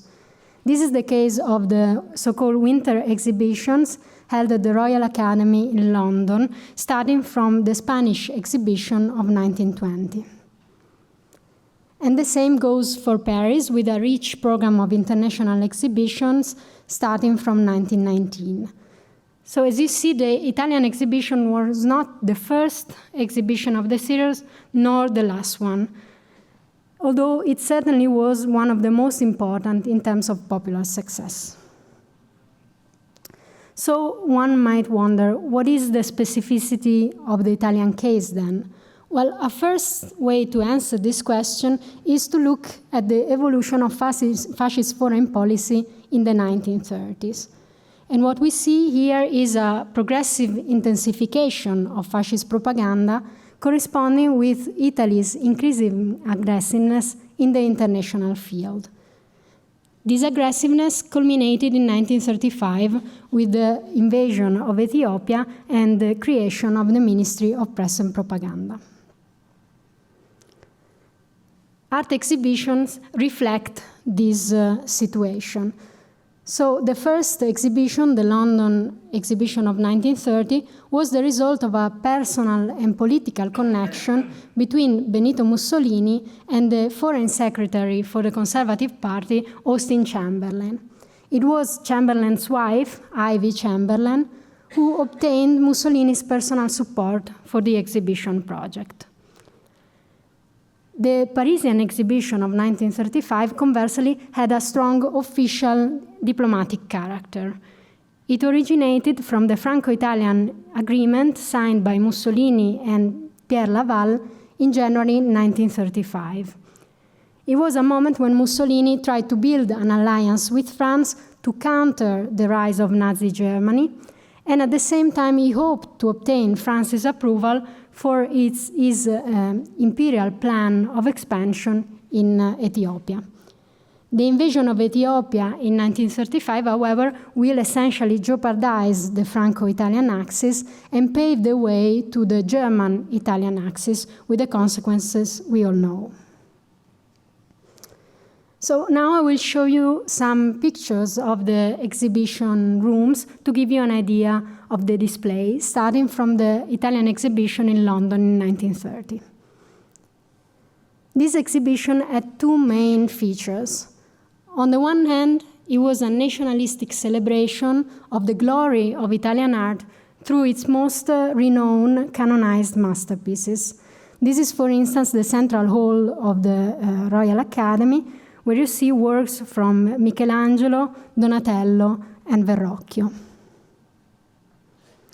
This is Gallery 3, with masterpieces such as The Birth of Venus by Botticelli, but also works by Tiepolo or Piero della Francesca, and also the portrait of Giovanna Tornabuoni, which is now at the Thyssen-Bornemisza Museum here in Madrid, but at the time was still in the Morgan collection in New York. The second feature of the London exhibition is the presence of lesser-known works by either the same artist or belonging to the same period. This is, for instance, a group of works by Cosme Tura, a 15th century painting from the city of Ferrara. This kind of groups is the result of the culture of connoisseurship, a kind of expertise that allows art historians to establish the autography and dating of artworks based on visual comparisons. Here you see the facade of the Petit Palais during the Italian exhibition of 1935, with the two national flags crossing under the main entrance and the gonfalons, the coat of arms of the Italian municipalities, on the sides, representing the idea of national unity in the variety of Italy's multiple regional identities. You see it now in a black and white pictures, but it must have been really impactful also in chromatic terms, as you can imagine from these sketches. The Paris exhibition of 1935 was essentially a colossal exhibition of masterpieces from Italian and international collections, such as, for instance, La Bella of Titian. I wanted to point, I don't know, yes, it works. The Venus of Urbino, the Judith by Titian, the Judith and the Tempest by Giorgione, and here the Concerto Campestre by Titian Giorgione from the Louvre. The exhibition also included, once again, The Birth of Venus by Botticelli, and this astonishing group of works by Michelangelo as a painter and a sculptor, with two lawns, the Tondodoni from the Uffizi and the two Prigioni from the Louvre, that symbolize the collaboration between Italian and French museums. But as I mentioned earlier, the Parisian exhibition had a strong ideological character, which emerged especially in the central hall at the entrance of the Petit Palais.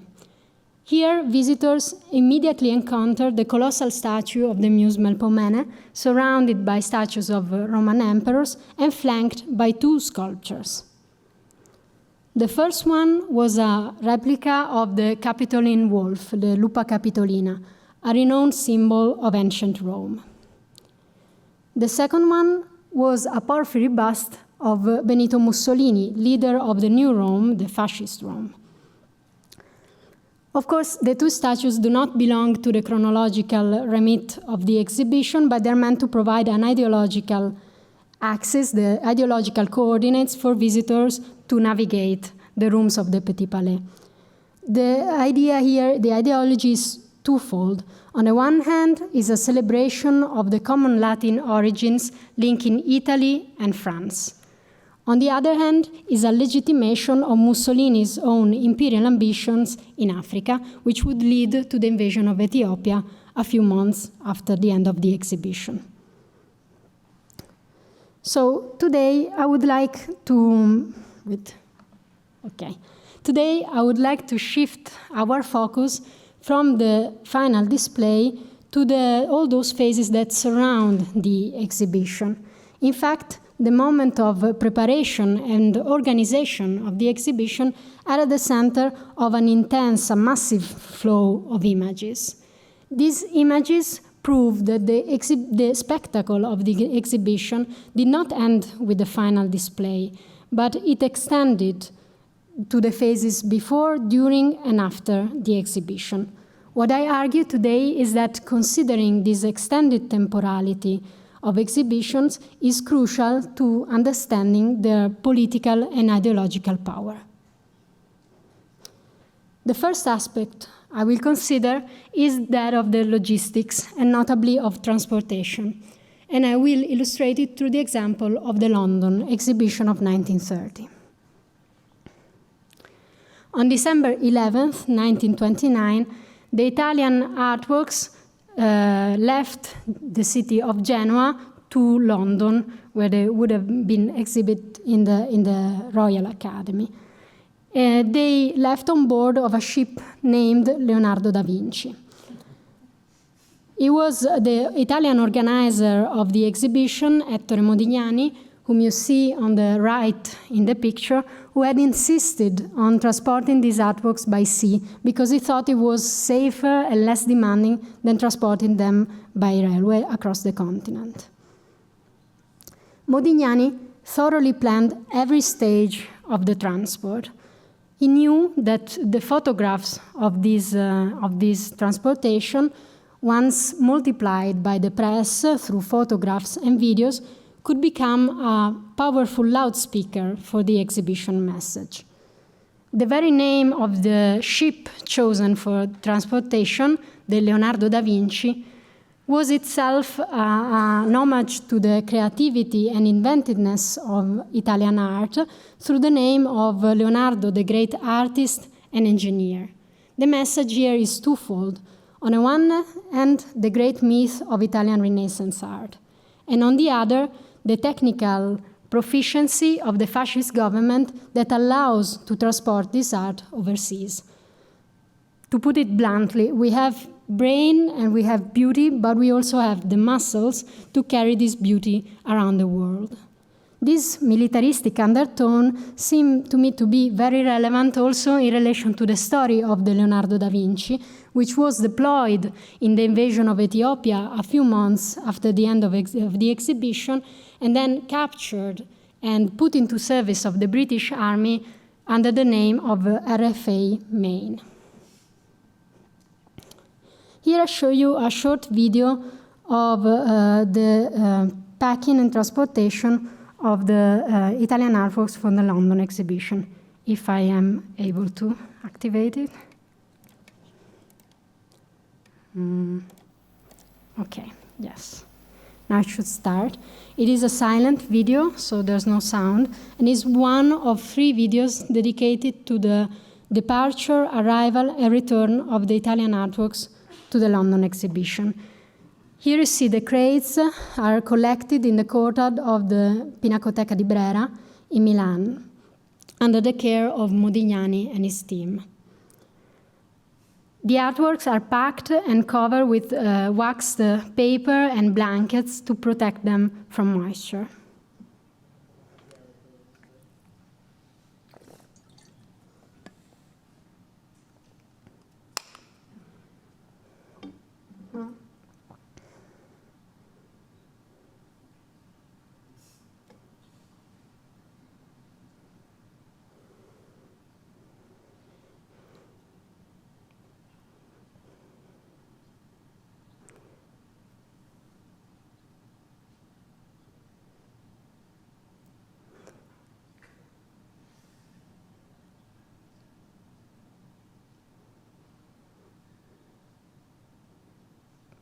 So the artworks will then leave from Milan to Genoa and then on board of the Leonardo to London.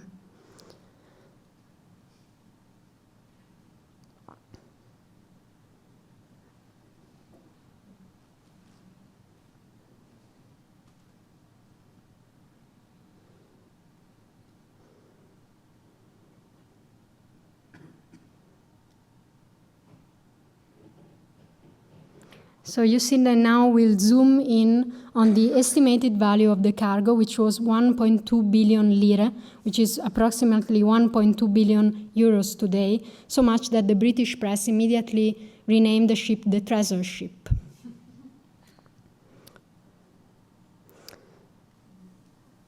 During its 10-day trip to London, however, the Leonardo da Vinci ran in a heavy storm in the Atlantic around the area of the Bay of Biscay. Here you can see two photos of the waves taken by a photo reporter on board of the ship. For several hours, no news of the ship arrived, and the international press gasped at the idea of losing these amazing artworks, amazing masterpieces of Italian art, including works by Michelangelo, Botticelli, Donatello, and so on. Fortunately, the story came to a happy ending when the Leonardo da Vinci landed in the docks of London a few days later. So the story of the Leonardo da Vinci, in the end, became a further reason to celebrate the London exhibition into the logistical records of the greatest translocations of all time. This is a quote from the memoir of Ettore Modigliani. I read it. Several exodus of works of art have occurred in history, that of the Parthenon marbles that Lord Elgin took to London, and the other one, carried out by Napoleon, of the art treasures from Italy to Paris, followed by the Treaty of Vienna and the return to Italy thanks to Canova. But without a doubt, the transport of the works of art in 1929 for the London exhibition was the most imposing ever accomplished across the sea. Here you see one of the tropes of the history of translocations, namely the rhetorical celebration of logistics to legitimate the appropriation of cultural heritage for political purposes. This rhetoric is so persuasive and so pervasive that it periodically resurfaces through images. In 2019, to celebrate the 200th anniversary of the Pinacoteca di Brera, artist Paolo Bacilieri created a graphic novel devoted to the story of Ettore Modigliani and his collaborator Fernanda Wittgens. Although Modigliani's biography is marked by the tragic chapter of the racial persecution after 1938, the London exhibition here is presented in very positive terms, essentially mirroring the celebratory tone of Modigliani's own memoir. The images of the Leonardo da Vinci floundering in the waves provide the initial peak of pathos, which resolves at the end of the first chapter. Here, through the dialogue between the ideal eternal face of Italian art and the individualized faces of foreign visitors, the London exhibition is celebrated as an enterprise of democratization of art for the masses. A veil of benevolent paternalism thus obscures the controversial political character of the exhibitions, as condensed in Modigliani's last word, "Sì, ne valsa la pena, e come se ne valsa la pena." Yes, it was worth it, and how worth it was. The second aspect of my analysis concerns the topic of conservation restoration, namely how exhibitions affect the materiality of artworks. Prior to their final display, the artworks underwent conservation treatment to consolidate and make them fit for travel, but also a light cleaning and varnishing to make them look more aesthetically homogeneous. Here you see the atelier of restorer Mauro Pelliccioli during the conservation in preparation for the London exhibition, when he and his collaborators restores dozens of important artworks in just a few weeks of time, including works of Titian, Perugino, and Giovanni Bellini. These restorations appeared as a response to those who criticized the London exhibition, especially after the perilous journey of the Leonardo da Vinci. One of the exhibition's organizers, Antonio Morassi, said, I quote, "And let us first of all agree with those who feared damage during transportation. There is no doubt that removing sculptures and paintings, turning them over and over, packing them, unpacking them, making them travel by land and sea, does not benefit them. But one has to see with how much care, with what endless technical expedients we have tried to reduce the dangers to a minimum, to understand how any fears are unfounded. But let us also consider that on the return, 2 or 3 of the 350 Italian paintings bear some scratches, some discoloration, some minor damage. Well, this damage is more than compensated by the conservation work carried out in the Pinacoteca di Brera before transporting them to London. Despite Morassi's optimism, however, technical precaution and conservation could not prevent the risks and accidents that inevitably occur when transporting artworks. This is the case of the funerary monument of Margherita of Brabant, one of the most important artworks of the Italian 14th century. From archival records, we know that the left arm of the sculptures broke during the transit from Genoa to Florence. You can still see the crack here in the pictures. The work was repaired in a couple of weeks and sent to Paris, where it was regularly on display in the first gallery of the Petit Palais. In the same rooms of the Petit Palais, the Italian organizer has set up a small conservation laboratory prior to the exhibition opening. The laboratory allowed to carry out minor repair or urgent needs in case of artworks damaged during transportation, but it also had a role in a broader rhetorical strategy to celebrate the Italian excellence in the field of art conservation. I quote from an article in a French newspaper. To give the paintings sent to Paris the care they needed before a solemn presentation, our Italian friends had them escorted by a team of specialists, and we know that they excel in the thorny art of restoring old paintings, so full of treacherous surprises for even the most experienced practitioners. So restoration became a spectacle within the spectacle, demonstrating the technical proficiency of the fascist government in taking good care of its artworks.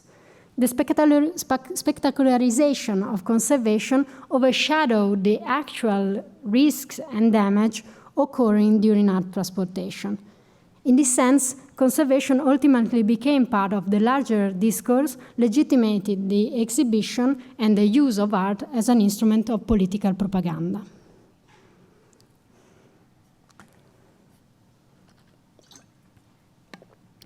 Finally, I would like to address the other end, the receiving end of the exhibition message, namely the audience.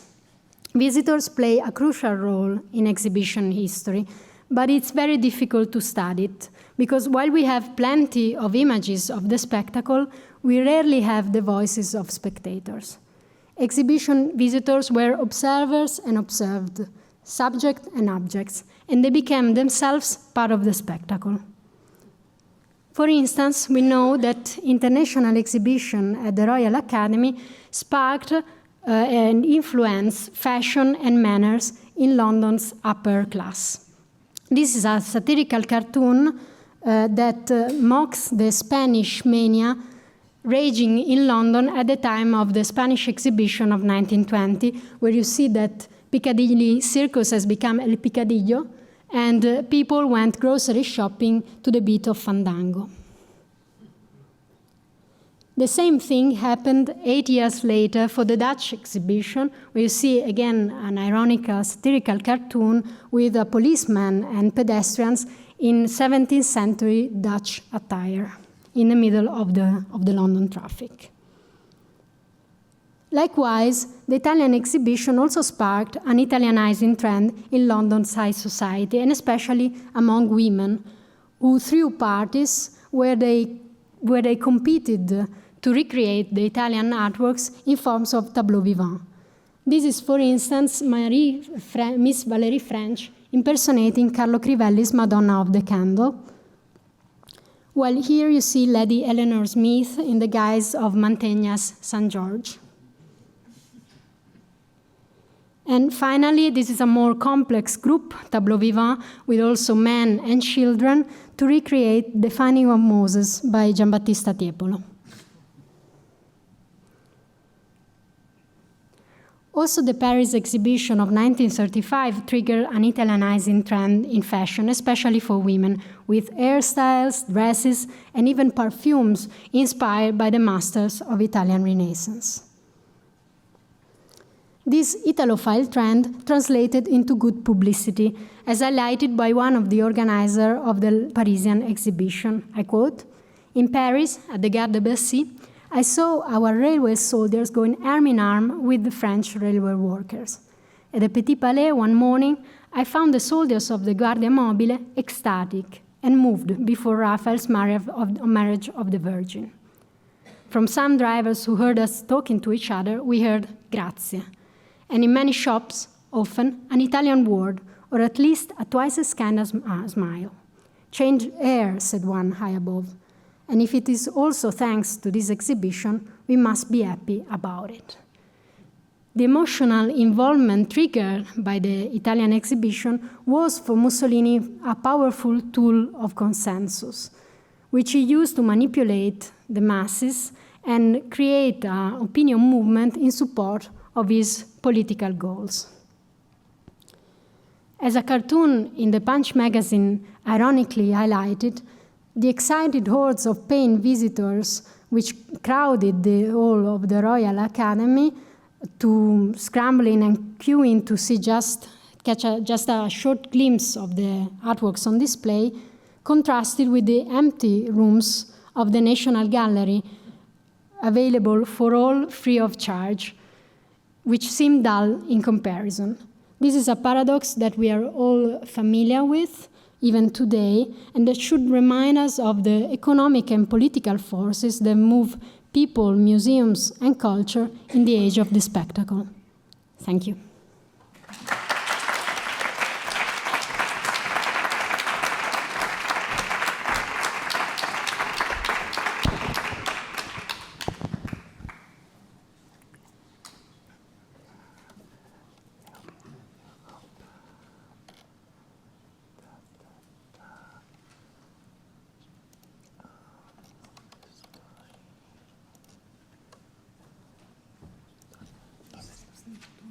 Ach so.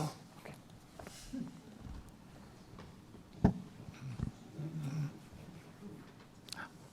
Aquí estoy.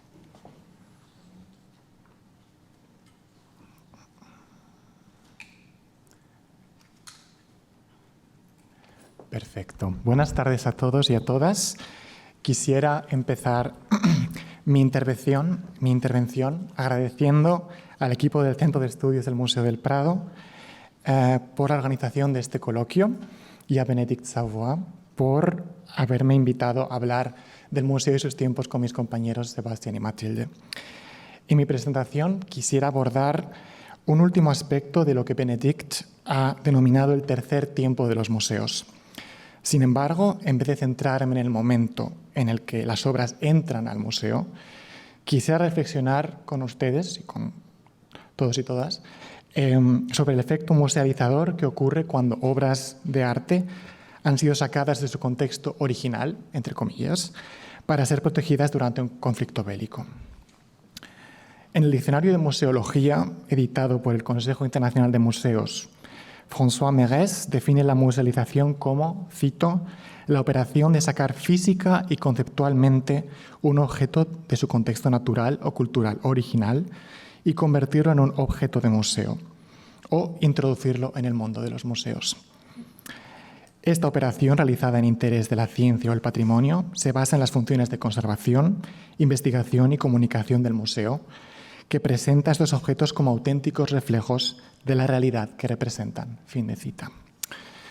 Mi objetivo esta tarde es caracterizar el año 1939 como un momento clave para la historia patrimonial europea. Pretendo hacer esto yendo más allá del bien estudiado robo y destrucción del patrimonio artístico por el régimen nacionalsocialista, teniendo en cuenta instancias de cambio y evolución en antiguas estructuras de presentación y propiedad. De esta manera, pretendo mostrar los hilos que unen la evacuación de obras de arte con su posterior entrada en colecciones museales, esa introducción en el mundo de los museos descrita por Mérès. A modo de ofrecer un panorama transnacional de este fenómeno y para ceñirme a la media hora que se me ha otorgado, he decidido concentrar mi ponencia en 3 pinturas creadas en Flandes en el siglo XV, cuya musealización fue catapultada por los eventos de 1939. Primero, el descendimiento de Rogier van der Weyden, presente hoy en los muros de este insigne museo. Segundo, el retablo de la Pasión de Hans Memling, expuesto hoy en el Museo de Santa Ana, en la ciudad de Lübeck, ubicada al norte de Hamburgo y muy cercana al mar Báltico. Y tercero, el retablo del Juicio Final, también de Memling, conservado hoy en el Museo Nacional de Dansk, en la actual Polonia, al oeste de la misma costa bañada por el mar Báltico. A lo largo de estas tres partes, ordenadas según el momento exacto de musealización, exploraré las tres funciones del museo según la definición de Mérès: conservación, investigación y comunicación, añadiendo otros factores clave como la protección material de las obras y el nacionalismo y tal vez el oportunismo. A modo de orientación geográfica, les muestro a continuación un mapa de Europa, marcando primero las tres ciudades donde se encuentran las obras que nos ocuparán hoy, y a continuación las otras localidades que mencionaré a lo largo de mi ponencia, desde el monasterio de San Lorenzo del Escorial, pasando por Brujas y Lovaina en la actual Bélgica, la ciudad de Ginebra a los pies del lago Lemán en Suiza, hasta el Museo del Hermitage al final del Golfo de Finlandia en la actual San Petersburgo. Empecemos este recorrido con la obra más cercana a nosotros en este momento, El descendimiento de van der Weyden, creado en torno a 1435 y conservado a mediados del siglo XVI en el altar mayor de la capilla de Nuestra Señora de Extramuros, en Lovaina. Después de entrar en la colección de María de Hungría, el cuadro pasó a formar parte de la colección de Felipe II y llegó al monasterio de El Escorial en la segunda mitad del siglo XVI. La guía descriptiva y artística del Escorial, publicada en 1929 por Demetrio Turbitu, nos permite apreciar cómo era mostrado este cuadro entre las colecciones de dicho establecimiento. Tras describir apasionadamente la iconografía del cuadro, Turbitu nos da unos breves detalles sobre la historia de la obra. Cito: estuvo primero en Notre-Dame-hors-le-Mur de Lovaina, propiedad de los ballesteros de la ciudad. Estos la cedieron a la reina María de Hungría, que a su vez la regaló a Felipe II. Cuando venía camino de España, el barco que lo traía naufragó y el cuadro quedó flotando sobre las olas. Afortunadamente, venía cuidadosamente embalado y se salvó sin que la pintura tuviera apenas que sufrir. En Lovaina quedó una copia hecha por Coxi. A él se le atribuye también una por lo menos de las dos que posee nuestro Museo del Prado. Fin de cita. Esta última anécdota náutica, que me recuerda también a la presentación que acabamos de escuchar por mi querida colega Matilde Cartolari, es una anécdota que, según el historiador del arte Dirk de Vos, se remonta a un episodio narrado por Karel van Mander en 1604, en el cual el barco que transportaba dicho cuadro encalló en un banco de arena y perdió parte de su carga. Además de este incidente, al que volveré más adelante, la guía de Turbitu nos muestra cómo se presentaba la colección del Escorial a finales de los años 20. En la página 124 vemos el zaguán de las salas capitulares, donde se exhibían el Jardín de las Delicias a la izquierda y el carro de heno del Bosco a la derecha, junto a otras obras flamencas del siglo XVI, como por ejemplo el Ángel de bronce de Juan Simón de Amberes, datado en el año 1571, en la mitad de la sala. A la izquierda y derecha de este espacio se abren las dos salas capitulares y en la llamada sala prioral, que les muestro aquí, Turbitu describe varias obras venecianas y flamencas, como por ejemplo el lavatorio de pies de Tintoretto, visible claramente en esta fotografía, así como el descendimiento de van der Weyden, reconocible no tanto por su iconografía, sino sobre todo por su inconfundible formato. 6 años antes, en 1923, el cuadro había salido brevemente del Escorial para ser presentado en una exposición de arte flamenco o arte belga, una exposición que hemos visto en la detallada lista que nos ha presentado Matilde Cartolari, una exposición que tiene lugar en el Jeu de Paume en París, y en aquel momento artículos como esta breve nota de prensa publicada en el diario El Imparcial reportaron que la tabla no había salido del Escorial en 3 siglos. Después de este préstamo internacional, parecía improbable, pues, que el cuadro fuera a salir del monasterio en un futuro próximo. Sin embargo, el golpe de Estado de julio del 36 y la guerra civil que le siguió desencadenaron una serie de medidas de protección del patrimonio que, en octubre del 36, resultaron en el traslado del descendimiento al Museo del Prado. Como podemos ver en esta nota, en esta acta de recepción del cuadro que cito, fue depositado procedente del Escorial, fin de cita, en este museo el 26 de octubre del 36. De esta manera, el cuadro de Van der Weyden y otras insignes obras de las colecciones del monasterio siguieron el destino de la colección del Prado, acabando en la Liga de Naciones en Suiza en primavera de 1939. En el contexto de esta evacuación al extranjero, el descendimiento fue mostrado en la célebre exposición de tesoros del Prado en el Museo de Arte e Historia de Ginebra, un evento que ha sido estudiado en profundidad, entre otros, por Maïd García Juillard y Arturo Colorado Castellari. Por ello, en este contexto, me limitaré a describir brevemente esta museografía efímera. Nuestro descendimiento, con el número de catálogo 174, fue presentado junto a la Madonna Durán, que se encuentra aquí, donada al Prado en 1931 y visible aquí a la izquierda, y flanqueado por los paños de oro de Peter van Elst. Este nuevo contexto fue apreciado por varios visitantes internacionales, como Friedrich Winkler, director del Gabinete de Dibujos de Berlín, del Kupferstichkabinett, quien en una reseña de la exposición menciona que, cito, el descendimiento de Rogier, que era exhibido en el Escorial de manera poco favorable, pudo estudiarse con la mejor luz, fin de cita. Por su parte, el crítico de arte del diario británico The Times declaró esta sala de delicada reserva como uno de los triunfos del gusto y del juicio en la disposición museal en Ginebra. Es importante recordar que, si bien el transporte de las obras españolas a Suiza tuvo lugar bajo la responsabilidad de la República, esta exposición fue celebrada bajo los auspicios del gobierno de Burgos, como pueden apreciar en el escudo imprimido en la portada del catálogo. El 31 de agosto de 1939, horas antes del ataque alemán a Polonia, la exposición fue cerrada y las obras llegaron al Prado días después. Algunos de los cuadros evacuados en el 36 fueron restituidos al Escorial. Sin embargo, varias de las obras maestras que volvieron de Ginebra fueron incorporadas a la colección del Museo del Prado, incluyendo nuestro descendimiento. Así, el catálogo de pinturas del Prado de 1942, editado por Francisco Javier Sánchez Cantón, menciona que la copia de Cossie en el Prado había sustituido a el original en el Escorial, mientras que el original se encontraba en el Museo del Prado, el original que había sido expuesto en 1923 en París y en 1939 en Ginebra.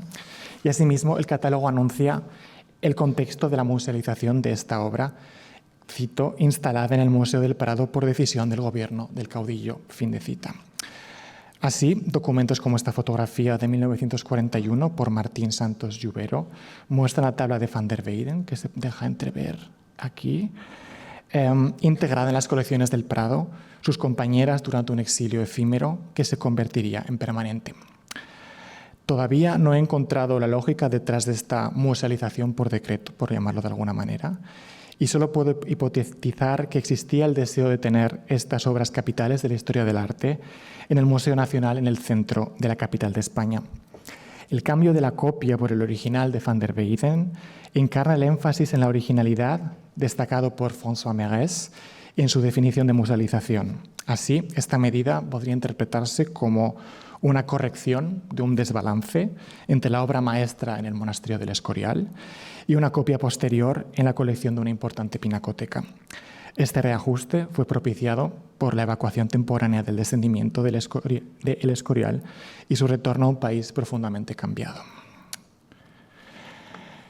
Retrocedamos en el tiempo para examinar el segundo ejemplo de esta presentación, el retablo de la Pasión de Hans Memling, datado en el año 1491. La tabla central representa la crucifixión, mientras que las tablas izquierda y derecha reproducen varias escenas de la Pasión de Cristo, una elección iconográfica que Memling ya había utilizado años antes en los panoramas de la vida de la Virgen y de la Pasión en Múnich y Turín. Aquí la iconografía se despliega desde el rezo en el Monte de los Olivos a la izquierda hasta la resurrección y ascensión de Cristo en la parte superior derecha. El retablo fue creado para la catedral de Lübeck, que muestro aquí, y fue integrado en la capilla de la familia Greverade en dicho templo a principios del siglo XVI. Y como he dicho, a la izquierda pueden ver una fotografía de la catedral importante tomada en los años 20 del siglo pasado y a la derecha el portal de la pequeña capilla donde se instaló el retablo de Memling. Y a continuación les muestro una fotografía conservada en el archivo de Lübeck que muestra con toda probabilidad el retablo en el interior de esta capilla en las décadas antes de la Segunda Guerra Mundial. Al tratarse de una capilla familiar, era necesario tener acceso por medio del personal de la catedral para ver el cuadro. Los visitantes tenían, desde luego, una experiencia muy diferente a la que esperamos hoy como visitantes de museos, como le evidencia una curiosa carta recibida en agosto de 1932 por Karl Georg Heise, director del Museo local de Santa Ana, en la que un tal Dr. Bergmann se queja enérgicamente del trato recibido por el cuadro. Cito: durante una visita a la Catedral de Lübeck, el 10 de agosto de 1932, sobre las 3 de la tarde, un anciano custodio nos mostró a mi mujer y a mí el altar de Memling. El comportamiento de dicho custodio es el motivo de esta misiva. Tras haber añadido con su gran manojo de llaves algunos arañazos más a los ya existentes, nos explicó las figuras de la crucifixión con la ayuda de un bastón.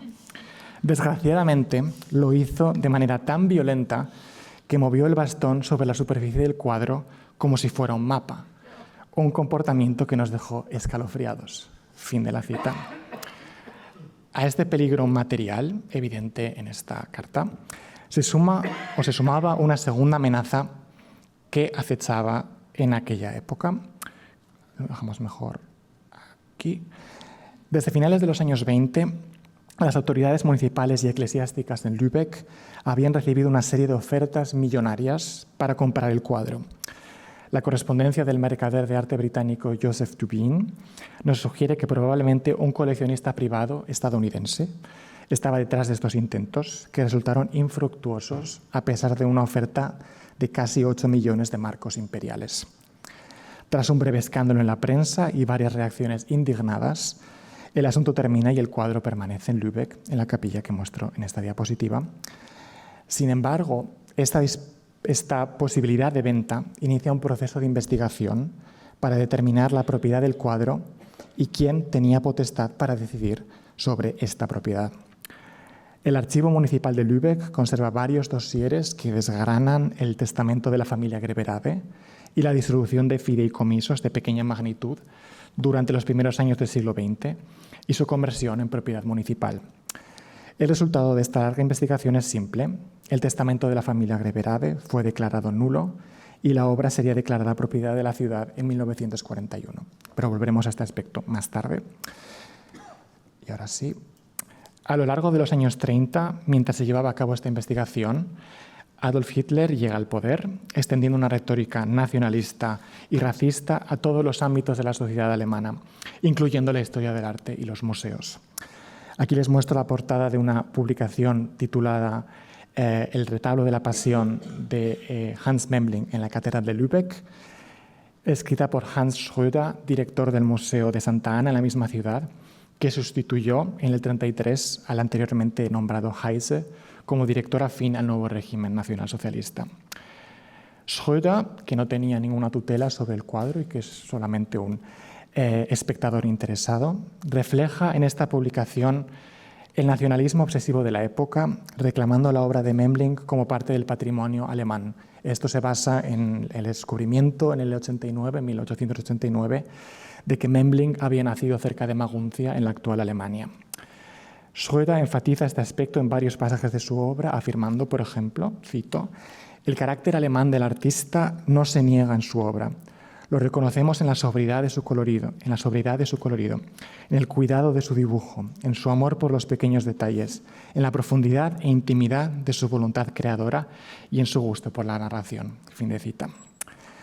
En este contexto de investigación de archivo, por una parte, para determinar quién controla la propiedad de esta obra de Memling, así como de esta extensión de la retórica nacionalista a la percepción de este primitivo flamenco, las autoridades de Lübeck reciben una misiva desde Brujas. Igual volvemos primero a Lübeck para no enseñar lo que viene después.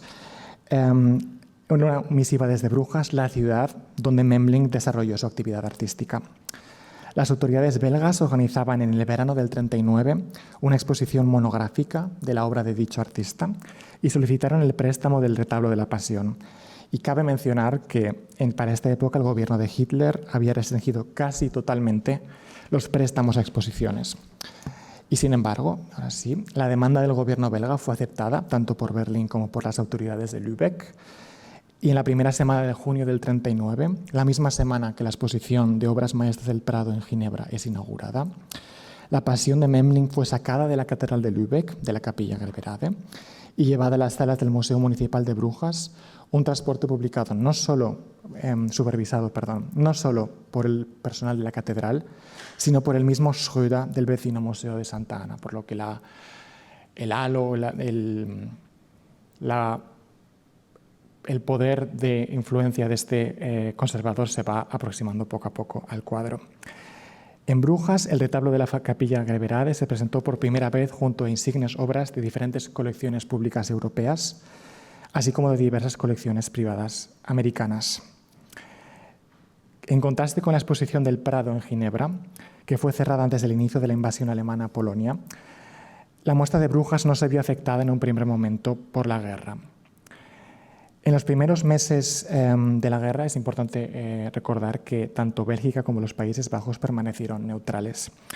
Así, la exposición de Memling cierra el 1 de octubre de 1969 con una cifra total de 60.000 visitantes, mucho más modesto que el gran triunfo de las exposiciones italianas de principios de la década, y con la impresión de que los préstamos internacionales permanecerían en Brujas debido a la situación actual, al menos por el momento. Así fue proclamada esta noticia en diversos diarios belgas, como por ejemplo en la portada de La Dernière Heure, que anuncia los Memling se quedan en Brujas, destacando el retablo de Lübeck en el centro de la portada.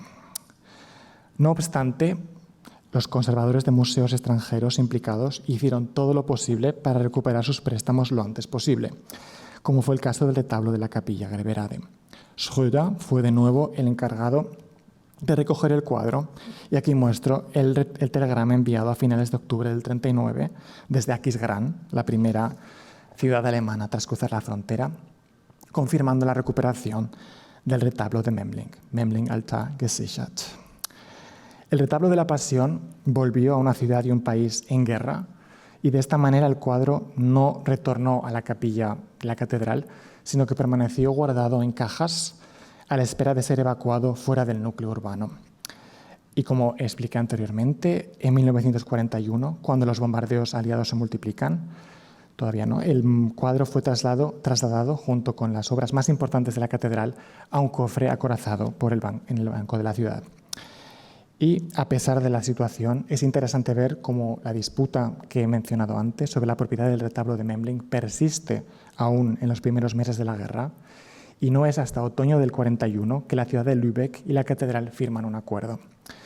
Tal como mencioné anteriormente, la investigación de archivo concluye que el cuadro pertenece a la ciudad, y ambas partes aceptan este hecho, comprometiéndose, no obstante, a que el cuadro permanezca en la catedral. Ya durante los años 30, varios oficiales de la Administración Cultural de Lübeck habían considerado diferentes opciones para hacer el cuadro más visible dentro de la catedral. El inspector de monumentos de la zona, Hans Pieper, desarrolló varias propuestas visuales para una hipotética exposición del retablo en el altar mayor de la catedral, como se muestra en esta diapositiva. Sin embargo, los eventos de marzo de 1942 transformaron por completo el destino de la catedral de Lübeck y, en consecuencia, el del retablo de Memling. En la noche del 28 al 29 de marzo de 1942, bombas británicas impactan repetidamente en la catedral, que luego quedaría gravemente destruida por un incendio, como muestro en la fotografía a la derecha.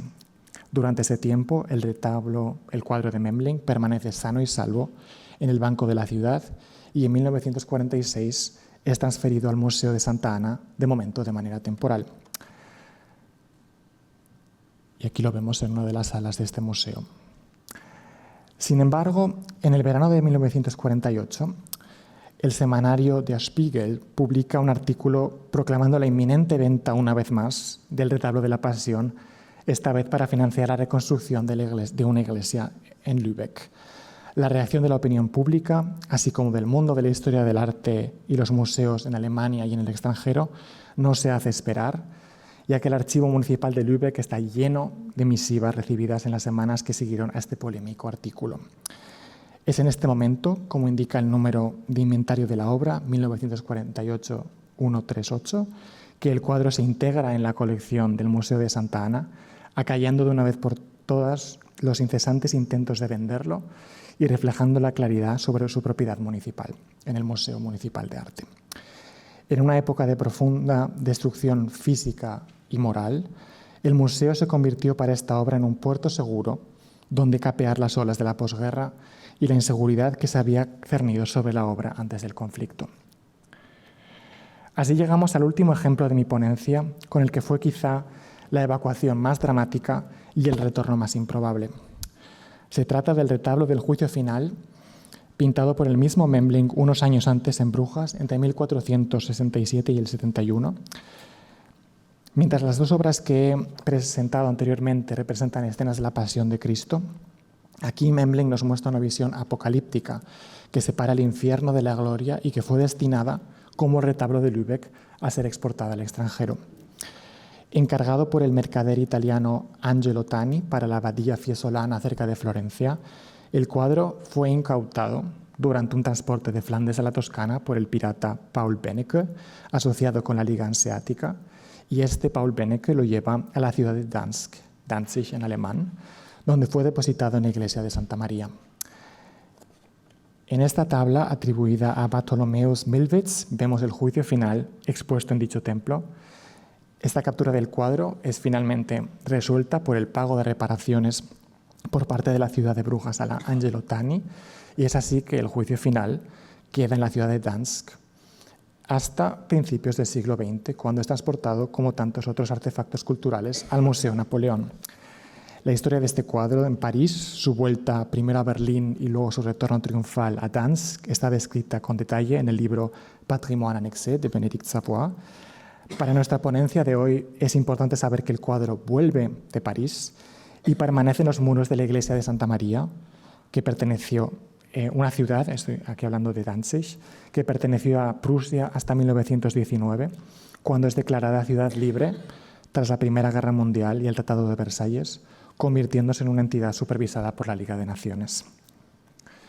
Es en este contexto político que Willy Drost, el conservador de monumentos de Danzig, responsable del cuadro, organiza una nueva infraestructura para exponer la obra de Memling en la iglesia y encontrar un compromiso entre la conservación en el templo y la accesibilidad tanto para profesionales como para el público general. De esta manera, la capilla de San Reinaldo recibe el retablo del juicio final en el 34, como podemos ver en esta fotografía, alegando las buenas condiciones lumínicas para la apreciación del cuadro que, como ya hemos visto anteriormente en los testimonios del descendimiento en Ginebra, era muy apreciado por expertas y expertos. Drost alegó este traslado dentro de la iglesia y los pequeños daños ocasionados como razones para no prestar el cuadro a la exposición de Memling en el 39.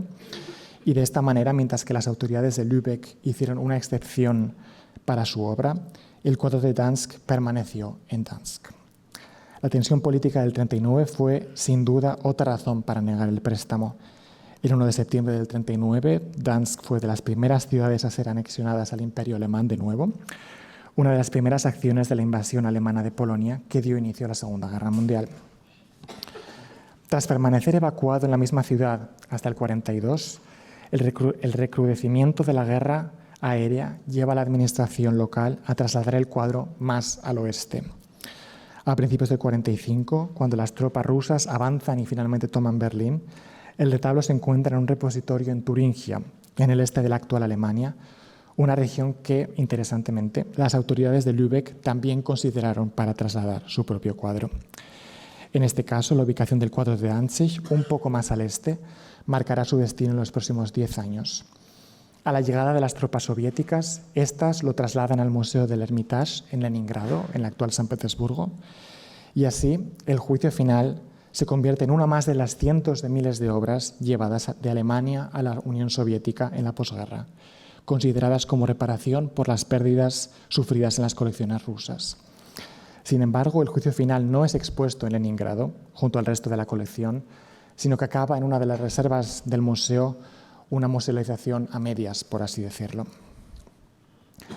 A mediados de los años 50, la Unión Soviética inició una serie de restituciones a países aliados, en el 55 a la República Democrática Alemana y un año más tarde a Polonia. Y es interesante observar en este contexto que los documentos rusos de estas negociaciones nos enseñan que Mikhail Artamonov, el director del Museo del Hermitage, priorizó la restitución de obras polacas a Polonia y, sin embargo, Artamov propuso retener obras maestras como el Memling de Dansk, refiriéndose a él específicamente, alegando que, cito, no tiene ninguna relación con Polonia. Fin de cita. A principios del 56, la postura de Artamonov se suaviza y el retorno del juicio final a Dansk fue confirmado. Después de anunciarse su devolución en julio del 56, y aquí muestro la fotografía, el juicio final de Memling fue expuesto en el contexto de una muestra temporal que presentó al público durante 40 días colecciones que habían sido invisibles por más de una década. Posteriormente, el cuadro de Memling fue enviado a Dansk, donde llegó el 21 de septiembre del 56, y fue recibido allí en otra exposición temporal, esta vez organizada en el Museo de Pomerania bajo el título de Obras salvadas por la Unión de Repúblicas Socialistas Soviéticas. Argumentando que las condiciones de conservación y exhibición ofrecidas por esta institución eran superiores, el director de este museo logró conservar el cuadro en sus fondos, pasando a formar parte de lo que hoy es la colección del Museo Nacional de Dansk, en una última musealización tras un proceso de evacuación, exposición, anhelo y protección. Si volvemos a los tres espacios que albergaban el descendimiento, la pasión y el juicio final antes del 39, encontramos un silencio imperturbable ante sus ausencias. El zaguán de las salas capitulares del Escorial, que aparece aquí en una fotografía del 41, muestra el mismo ángel de bronce, pero ya sin los boscos, y probablemente con la copia del descendimiento al fondo. En Lübeck, la capilla de la familia Greverade, hoy tapiada e inaccesible al público, parece haber sido convertida en un almacén dentro de la catedral. Y en la iglesia de Santa María de Dansk, donde desde hace 2 años se expone una copia del retablo de Memling, mientras el original se conserva en el Museo Nacional. En mi presentación de hoy he tratado de contextualizar el naufragio cultural que experimentaron estas 3 tablas frente a los oleajes de la Guerra Civil Española y la Segunda Guerra Mundial, 2 conflictos que pusieron en zozobra al patrimonio cultural europeo.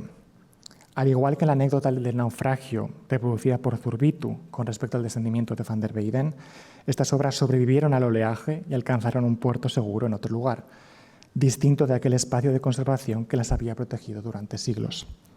En estos 3 casos, los museos actuaron como estructuras de absorción de estas obras a la deriva en momentos de crisis y cambio. Si bien la conservación, la accesibilidad y otros argumentos se utilizaron para justificar estos nuevos emplazamientos, esas acciones respondieron a eventos fuera del alcance de los conservadores y las conservadoras, eventos a los que el museo responde y en cierta medida aprovecha. El tríptico que les he presentado hoy refleja la biografía de 3 obras cuya evacuación impulsó su musealización. Es importante recordar, no obstante, que la mayoría de las obras evacuadas durante las guerras de los años 30 y 40 retornaron a su lugar de origen. El objetivo principal de mi presentación ha sido, pues, demostrar tendencias transnacionales de evacuación y musealización en torno a los eventos del 39, de 1939, que, al igual que el año 1815, explorado en la cátedra de Bénédicte Savoy, marcaron un momento decisivo para la historia de los museos y de la historia del arte, cuyos efectos aún resuenan en la actualidad. Muchas gracias por su atención.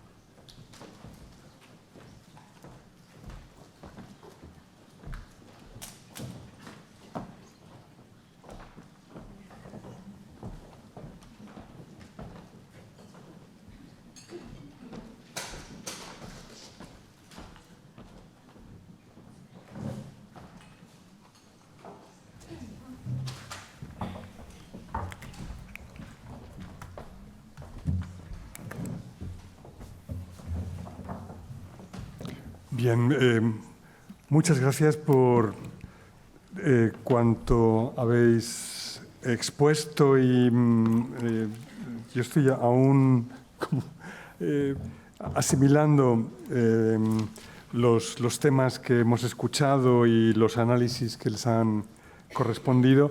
Es el momento del debate, de las intervenciones. Hay algún micrófono a disposición de quien lo necesite. Quizá un par de aspectos así que señalar, no sé, un poco para facilitar el tránsito de las ponencias al debate. Yo subrayaría algo en lo que han insistido las ponencias y es los aspectos de conservación, de investigación, de comunicación, aportados por los museos en su labor protectora y como instituciones de llegada, digámoslo así, de las piezas. Y al mismo tiempo se ha señalado la circunstancia del riesgo, una y otra vez, en ese proceso, es decir, como la apuesta del museo como la más arriesgada y en buena medida también la que garantiza, ¿no?, una supervivencia al tiempo que se señalaba, ¿no?, esa institución de origen, como en el caso de la Capilla Gravenade, como un lugar en el que permanece el altar durante mucho tiempo, pero con ese sereno, como ese vigilante que marca con un bastón dónde están los detalles que pueden interesar al visitante. Bueno, ese es un aspecto, el de la conservación. Otro quizá el de la asimetría, ¿no?, en estos desplazamientos entre los intereses de un lugar de origen y el interés del receptor. Señalo solo el ejemplo que me ha llamado mucho la atención de las exposiciones de arte italiano en Londres y París, donde la iniciativa de política cultural claramente está defendiendo unos valores políticos incipientes de la Italia fascista, y el lugar de recepción, sea París o Londres, realmente lo que se acusa sobre todo es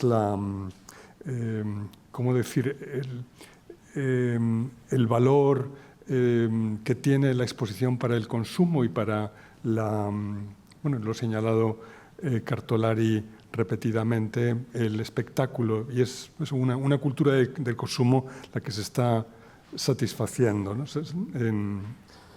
Bueno, solo, repito, quería mencionar estas cosas para facilitar el tránsito del momento de escucha al debate. Si las personas de la mesa, los ponentes, quieren realizar alguna pregunta entre ellos, también desde luego están invitados a hacerlo, y cualquier resumen que quiera hacer Bénédicte igualmente. Disponemos de 30 minutos si los necesitamos.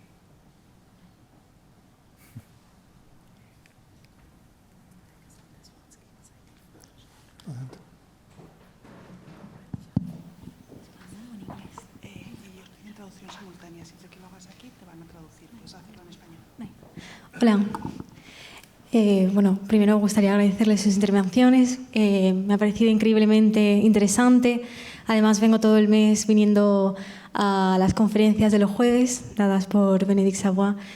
También increíblemente interesante. Estoy aprendiendo muchísimo. Yo tengo una pequeña comentario / pregunta. Y es que estaba pensando en las exposiciones en Italia y bueno, italianas en París y Londres, comentadas antes, y el tono propagandístico que tienen. Entonces me he acordado de cómo durante la Guerra Civil Española la República comisionó ciertas obras mandadas para una exposición internacional para buscar apoyo contra la sublevación fascista en España. Entonces yo estaba pensando en cómo, bueno, si el museo en sí es una institución que escapa de la política, o si al tener exposiciones y obras que son en sí políticas, el museo se politiza en sí, como institución.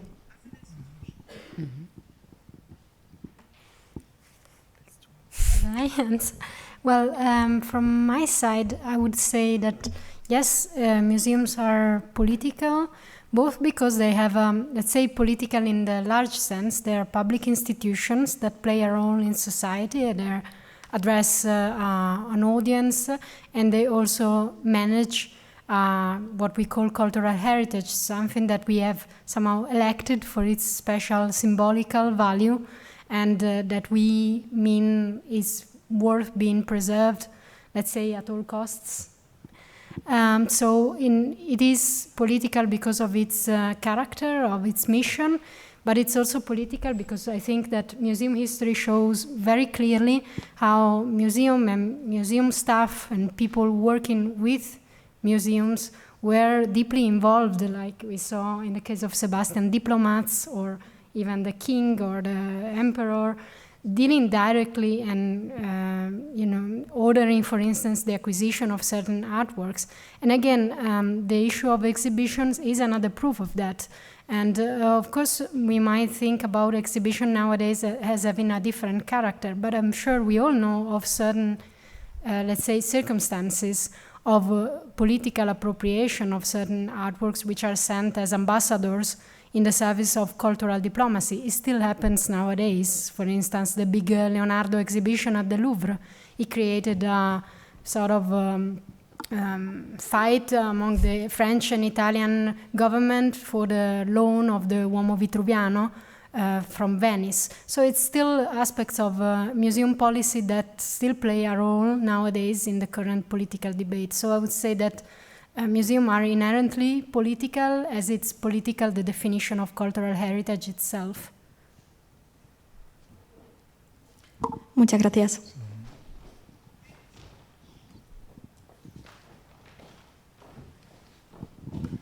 Las personas que están al otro lado de la pantalla, quienes están conectados, también pueden formular preguntas.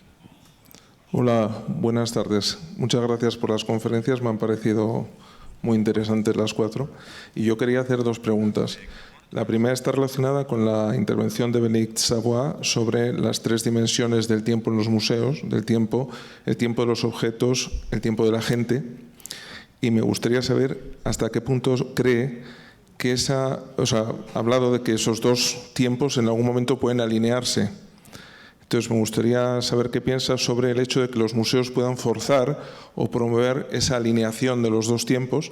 Estoy pensando en una pequeña polémica que hubo hace años sobre dos exposiciones de las poesías de Tiziano en la National Gallery y en el Prado, y el hecho de que el Prado no hubiese, diríamos, enfatizado o hubiese hecho referencia en los apoyos, en los textos de la exposición, al hecho de que desde una lectura más feminista, pues las poesías de Tiziano están revelando una visión muy misógina y muy machista del mundo, y de que en algunos casos lo que se presenta en obras que son maravillas del arte, pues es casi una apología de la violación, ¿no?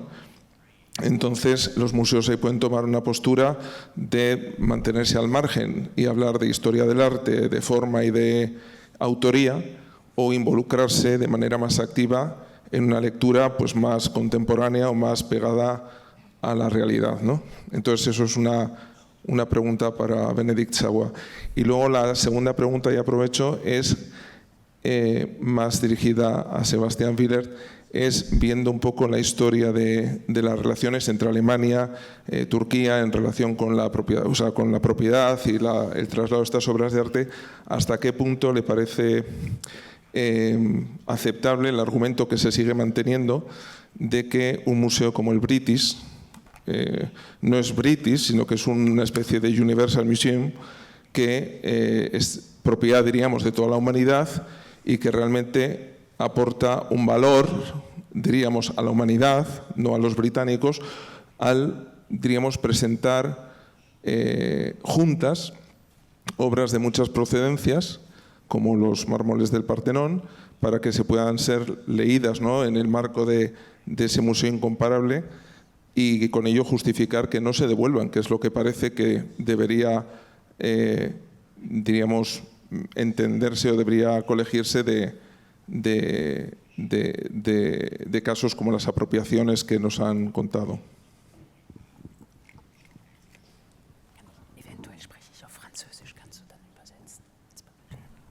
Thank you so much for your very important question. For me, what is very important to underline is that I am speaking from Berlin, where the situation of the museums are very specific. They were destroyed, they were acquiring cultures in the Kaiserreich with a lot of money, they were victims of politics, they were perpetrators of rape, etc. So I would say this specific view of the history of museums is different from Paris. If I were in Paris, I would have a very different approach, I would say. But I think today in Germany, it's a huge challenge for the 21st century for museums to be able to align all these dimensions.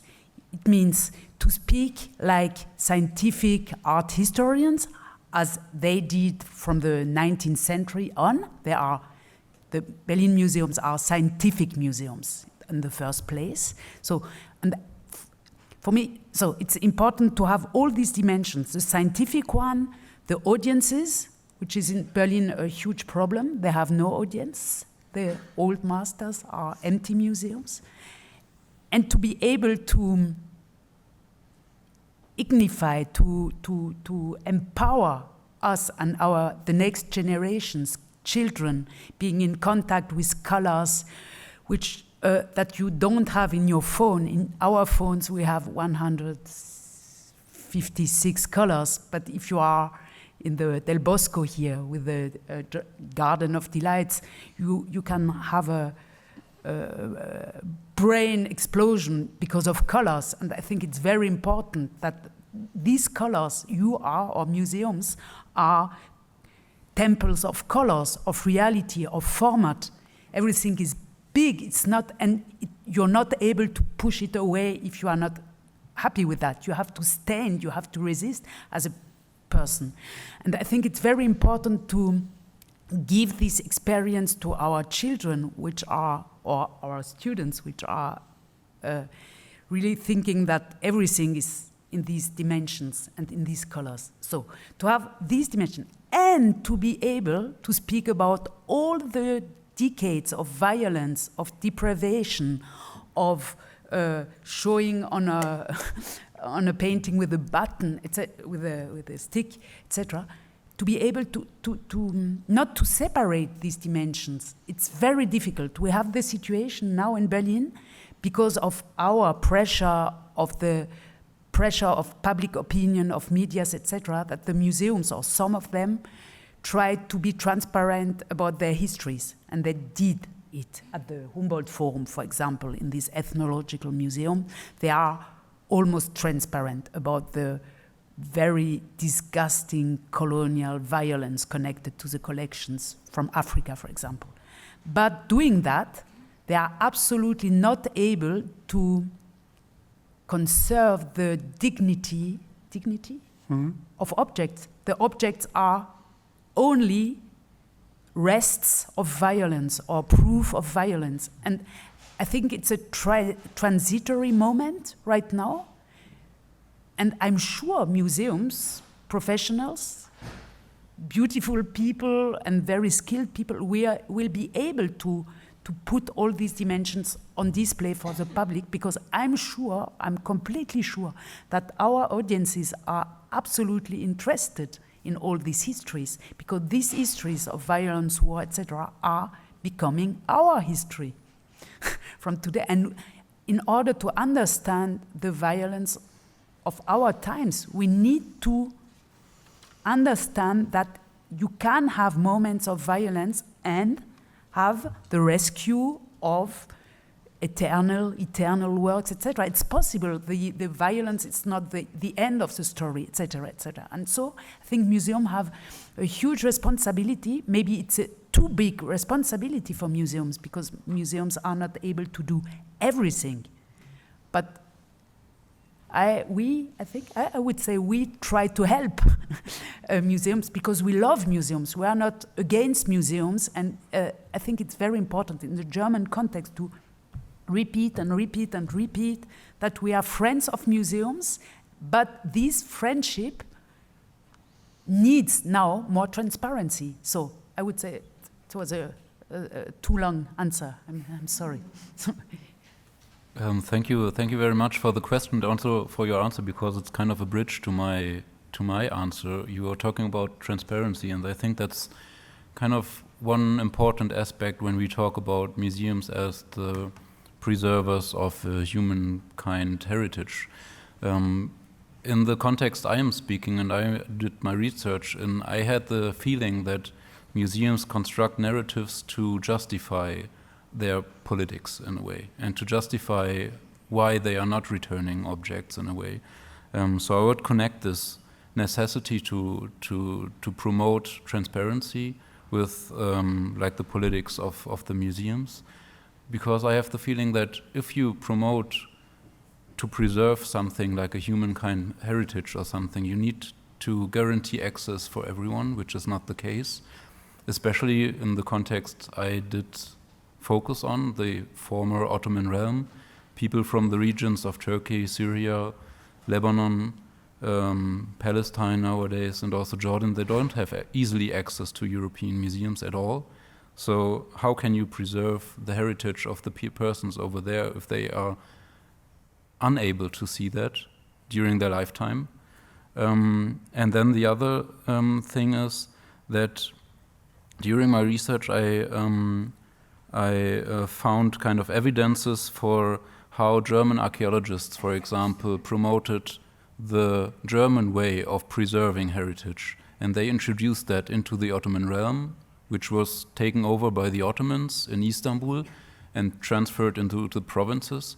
But there was never ever the opportunity of peoples from the regions, for example, Jordan's desert or Syria, let's say Damascus or Aleppo, to preserve the heritage they were living with in the way they did.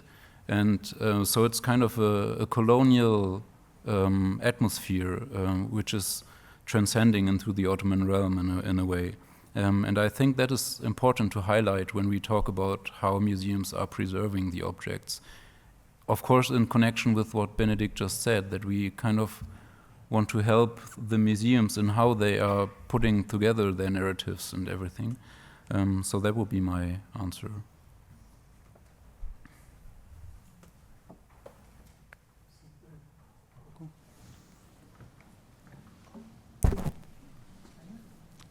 Como que tú quieres. Thank you very much to all of you for this fascinating afternoon. I just wanted to pick up on these last comments about what's at stake and what happens to the works of art the more narratives come into the museums. And so I guess one of my questions perhaps to everybody is, in terms of your works, where would you like to see the studies you've presented, your information placed in a museum? I get the feeling a lot of it is placed today on the webs. And to what extent can you put it on a label that's only 200 words long? And what's at stake if you do? Which brings me back to what you were saying, Bénédicte, about the risk, what happens to the object. And I liked very much your distinction between a moral reading or a moral direction and empathy in your presentation, and I was just wondering if you could say a little bit more about the relationship of empathy and the moral reading. Does one lead to the other, or can empathy, can you separate them? And can empathy also work in a different direction? In other words, as you were just saying, in a colonial context, I understand perhaps we're saying empathy towards the colonial context in both directions, which I agree is completely important, but there's also empathy that the works have. The works have an ability to talk to us, something like the Van der Weyden, if you're there in person. And so I just wonder, I'm just curious to hear you talk more about empathy and what we can do to activate that. Wollt ihr antworten über wo die Informationen sein könnten? Voy a responder en castellano, muchas gracias. Creo que lo que más me molesta cuando estoy en un museo y una vez ya he absorbido toda esta belleza de la que está hablando es cuando llego a la cartela y no encuentro una información que necesito o encuentro una procedencia incompleta y un poco estéril, un poco médica del número de inventario que completamente elimina esta información, no me la deja ver. Entonces creo que yo, por lo menos para lo que acabo de presentar y para mi investigación, me gustaría como hacer esas cartelas menos clínicas y menos objetivas y meter e introducir no la subjetividad, pero sí la duda y ese contexto que al final es algo más humano y menos, que no se puede resumir en un simple viene de El Escorial o estuvo en esta capilla, pero desde luego una cartela que al final es pequeñita y para la mayoría de visitantes que igual no tienen la misma obsesión que yo, igual es demasiada información, pero creo que hoy en día con todas, lo que hablaba Bénédicte, con nuestros pequeños aparatos que llevamos a todas partes, podemos crear muchos mundos donde esa información se desarrolla y sale de esa taxonomía del museo que al final nos muestra un buen número de inventario, fue comprado aquí, pero que no nos enseña esos otros tiempos del museo. Esa sería mi respuesta. For me, this about the where we wish to have the information. I think this we heard a lot in the last decade. Something like in Germany, in Berlin, it's not possible to have a small object and a huge label on it because it will kill the objects. I think everybody knows QR codes now, so we don't need to kill objects with information. We can have them with 2 square centimeters right now. So it could be one possibility. I'm a huge fan of rooms for the history of museums, like here in the Prado, in the basement, but also in the Louvre. And I think it would be really for the part of the audience which is interested in these questions, and I'm sure we are not the only ones, something like a film, a video, an introduction to museums, because museums have the tendency not to tell us who is speaking to you. They are collective, they are an agglomeration of curators, so you have not one voice, but normally if you buy a book, you will have the name of an author and you have a feeling for who is speaking to you. Museums are anonymous.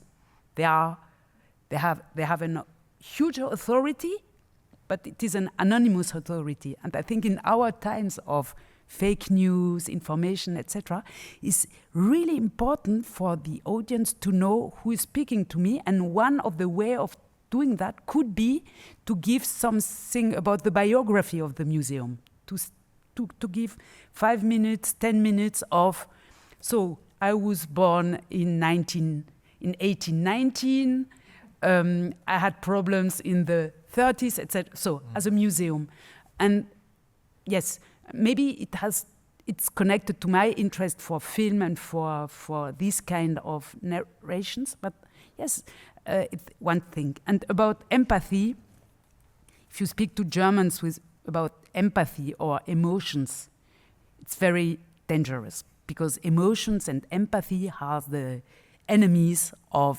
scientific methods, etc. It's a reason why I'm really grateful by Daniel Fabre for his idea of émotion patrimoniale. So it's cultural heritage emotions or empathies, because it's a way to reintegrate, as you said, the fact that art or pieces of art, objects of art are emotional. They were created for emotions, for devotion. Devotions are highly emotional. And I think maybe we can speak about patrimonial empathy or a methodic of, it's also about terminology. If you are only in Germany, only in France or something like that, you will never have the feeling of absence of the cultural heritage.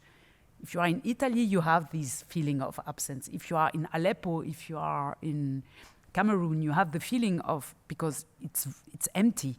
So, and I think this kind of empathy, or you can call it collaborations, international collaborations with colleagues from the region, or multi-perspectivity, helps us to see things from within another eye. And it's very important for our question, for museological and, yes, question of museum stories. Tu veux dire? Sí, Antonio Urquiza.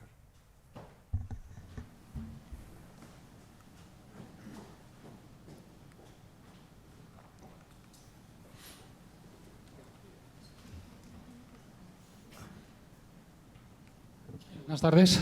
Bueno, muchas gracias en primer lugar por las presentaciones, que las he disfrutado también bastante. Yo quería hacer una pregunta también en relación con esta cuestión entre la alineación entre el discurso de los museos y el público, un poco conectando con la pregunta anterior.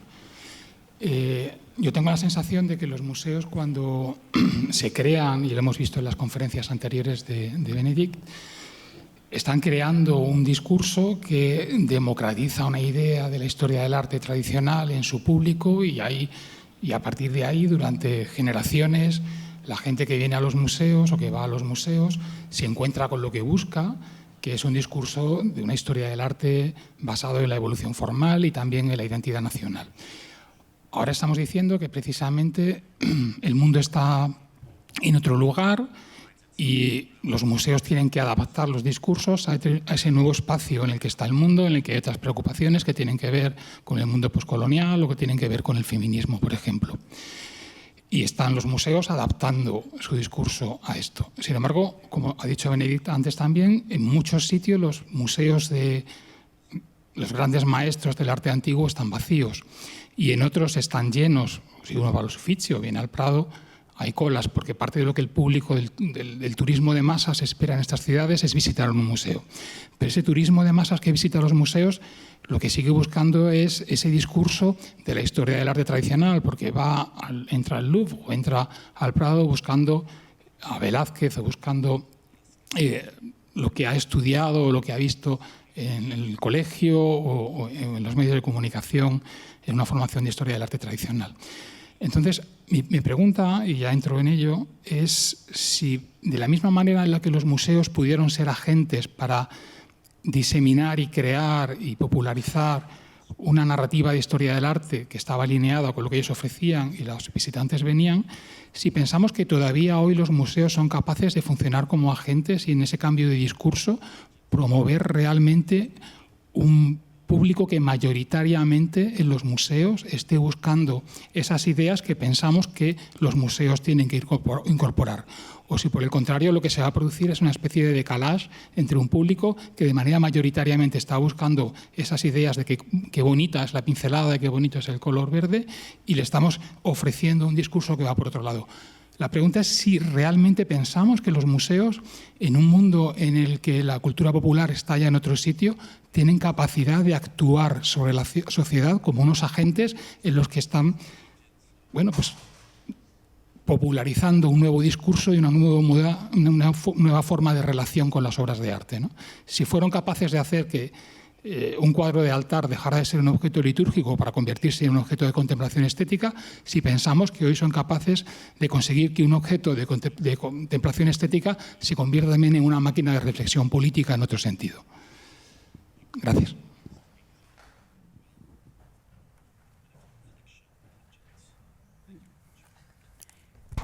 Matilde, willst du versuchen, aus italienischer Perspektive ein bisschen anders? Yes, I think about the old masters, I think it's a very complex discourse because on the one hand we have these big museums like the Uffizi or the Louvre or also the Prado, and these iconic works like the Gioconda or, for instance, in the Uffizi, Botticelli, which have become pop icons. And so I think there's a way of cultural consumption, let's call it a bit, in a certain sense, an hedonistic or experience, or simply the idea of seeing them once in a lifetime and taking the picture. And so we see this kind of superficial experience of art. And on the other hand, the problem of Berlin, which is a bit different, because it's true that the Gemälde Gallery, I don't know if you have been there, wonderful collection. It has masterpieces, for instance, Caravaggio, an amazing Caravaggio, and yet apparently no one knows about it, and it's always empty. And the museum is kind of sad. Also, its positioning in the city, it's a bit.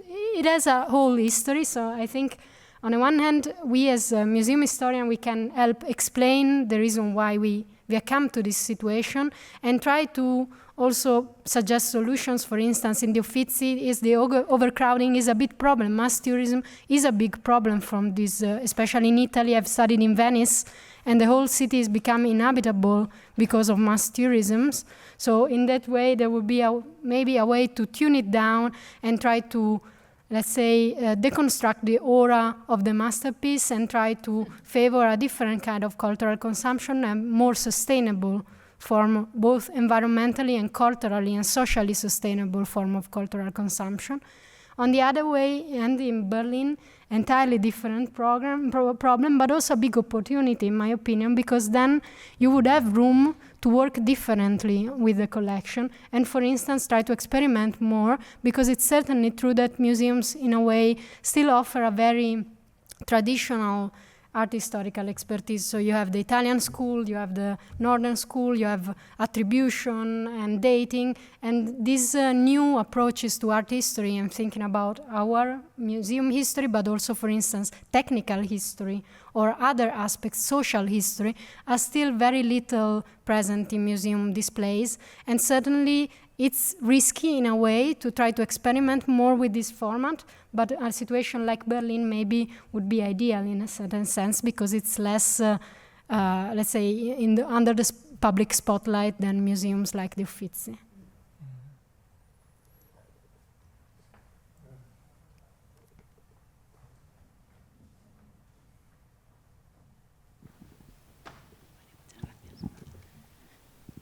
Bueno, muchísimas gracias, que me han gustado mucho todas las conferencias, han sido muy interesantes. Yo quería preguntar, bueno, al hilo de lo que decíamos, de lo que respondía Cartolari, sobre los iconos pop, y hablando también de naufragios, que me ha gustado mucho esta imagen, ¿no?, de la Venus de Botticelli, como la superviviente de un naufragio, ¿no?, y esa idea también como de icono pop, como superviviente un poco de esa cultura de masas, exposiciones como espectáculo, etc. Me parece que es una idea muy, muy interesante y un poco a seguir. Yo quería preguntarte dos cosas.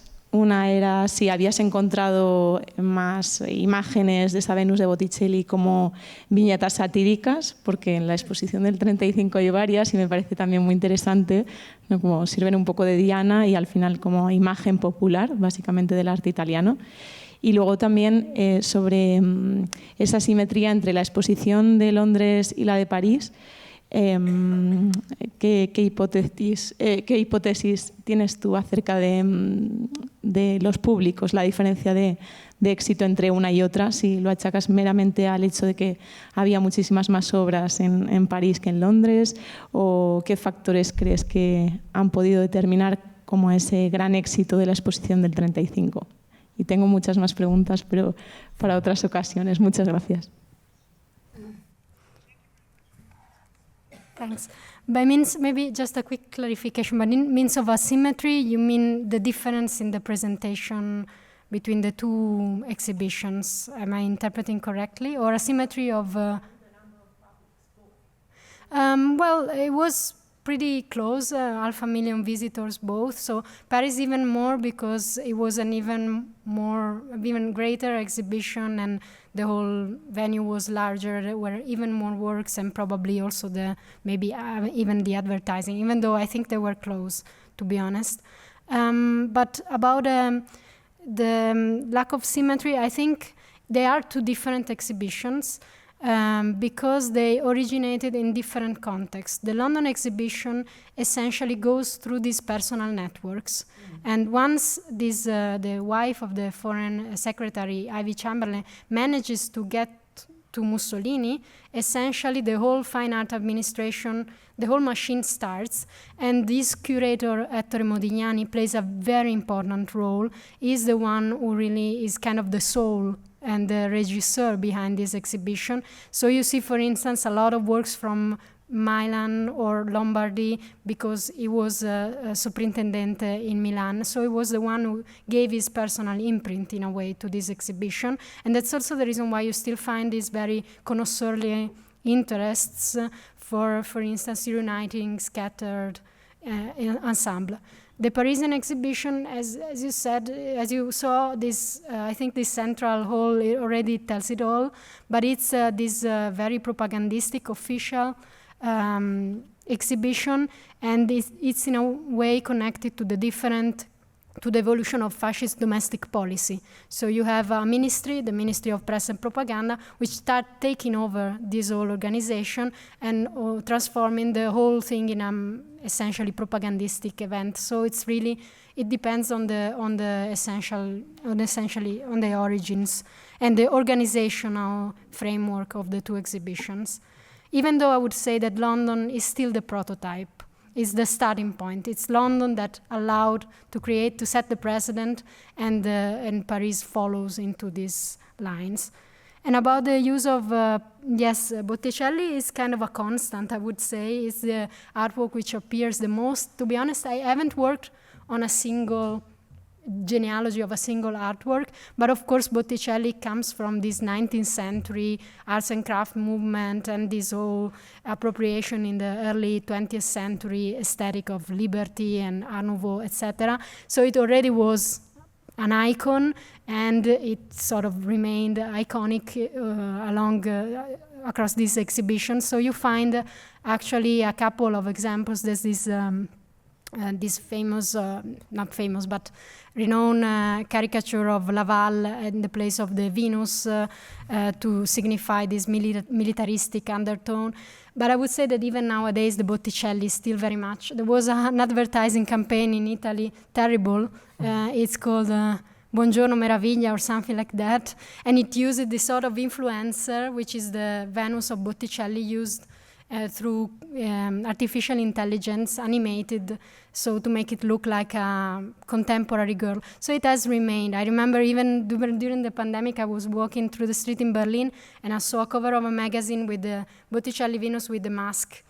So I think it's still a kind of a archetypic image of European art and Italian Renaissance art.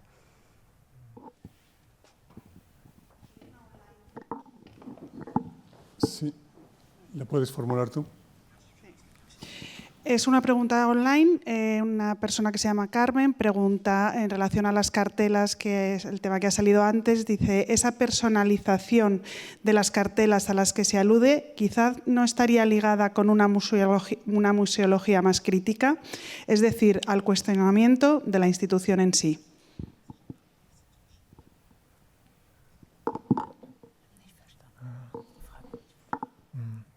The labels. This information, adding more information and more context on the label, if it has to do with critical approach to museology and institutional critique. That maybe it's not the labels that have to change, but rather the whole system. That's how I have understood it.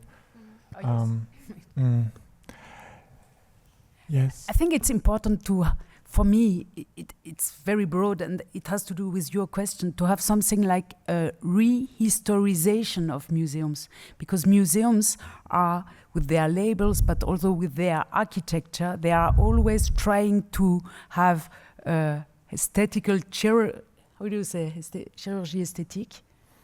Like, surgery, exactly, aesthetical surgery, having being contemporary, and every 10 years you have a new display if you are rich, or every 20 years you have a new display, etc. And they always, or a lot of them, tried, even in the Louvre, if you are inside the Louvre, to erase the historicity of the collection of, and why? It's nice to have old walls, old colors, etc. I think it would be nice to have a good way of reintroducing historicity without being kitsch or historicists. And maybe and it would be something like the whole system. We would have more historical depth of museums, the feeling that the Prado is 200 years old, that the Berlin Museum, etc. But not only an intellectual feeling of that, but something in the room, and labels and the information there could help or could be part of this reframing or rehistorization of things in museums. I was fascinated because it was a coincidence when I looked for the two paintings of Agnès Varda's film, to have this acquisition in the Cold War in 1964 of Arcimboldo. It was very unexpected because the Louvre didn't buy a lot in the 60s, and not an Arcimboldo. And I think it would connect us. It would, yes, if we had this kind of information, we would have much more possibilities to relationate, to have a relationality of a museum experience. I would go there and think, wow, it was in Dresden. Oh, it came in the middle of the Cold War, etc. It's exciting, and it's more than only to be forced to enjoy Arcimboldo. It's also nice, but yes. Yeah. Muy bien. Había anunciado que tendríamos media hora de debate y bueno, he dejado de correr un poco más el tiempo por el interés de los contenidos.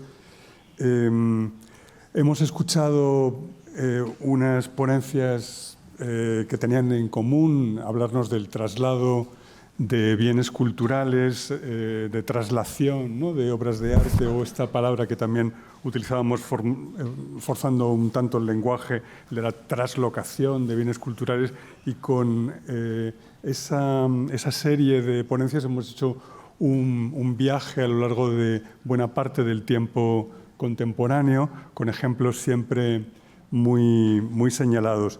Y desde luego el debate nos ha servido para escuchar cómo esa convergencia de intereses científicos establece una instancia muy reveladora, ¿no?, a los museos, desde luego, pero al mundo académico en general, que es el compromiso con la conservación, el compromiso con la investigación también de esos asuntos que tienen que ver con la procedencia y comunicación. A mí lo que me ha servido es también para entender que esto que llamamos estudios de procedencia establece como un horizonte de conocimiento muchísimo mayor que el mero hecho de la procedencia.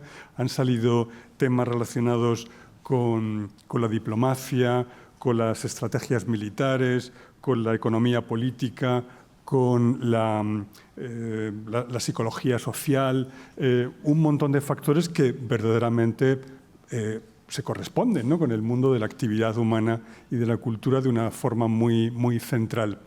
Y en ese sentido, bueno, que yo agradezco a los ponentes enormemente las aportaciones que han hecho, lo que nos han hecho pensar, reflexionar y el horizonte que nos han mostrado en lo que tiene de novedad y me siento también como receptor de esa instancia a nuevas investigaciones. Y aparte de agradecerles a ellos sus ponencias, también a todos ustedes por su interés, asistencia, al equipo de cabina por habernos prestado el apoyo técnico durante toda la sesión, que afortunadamente ha ido sin novedad. Y en fin, gracias y buena tarde a todos ustedes. Gracias.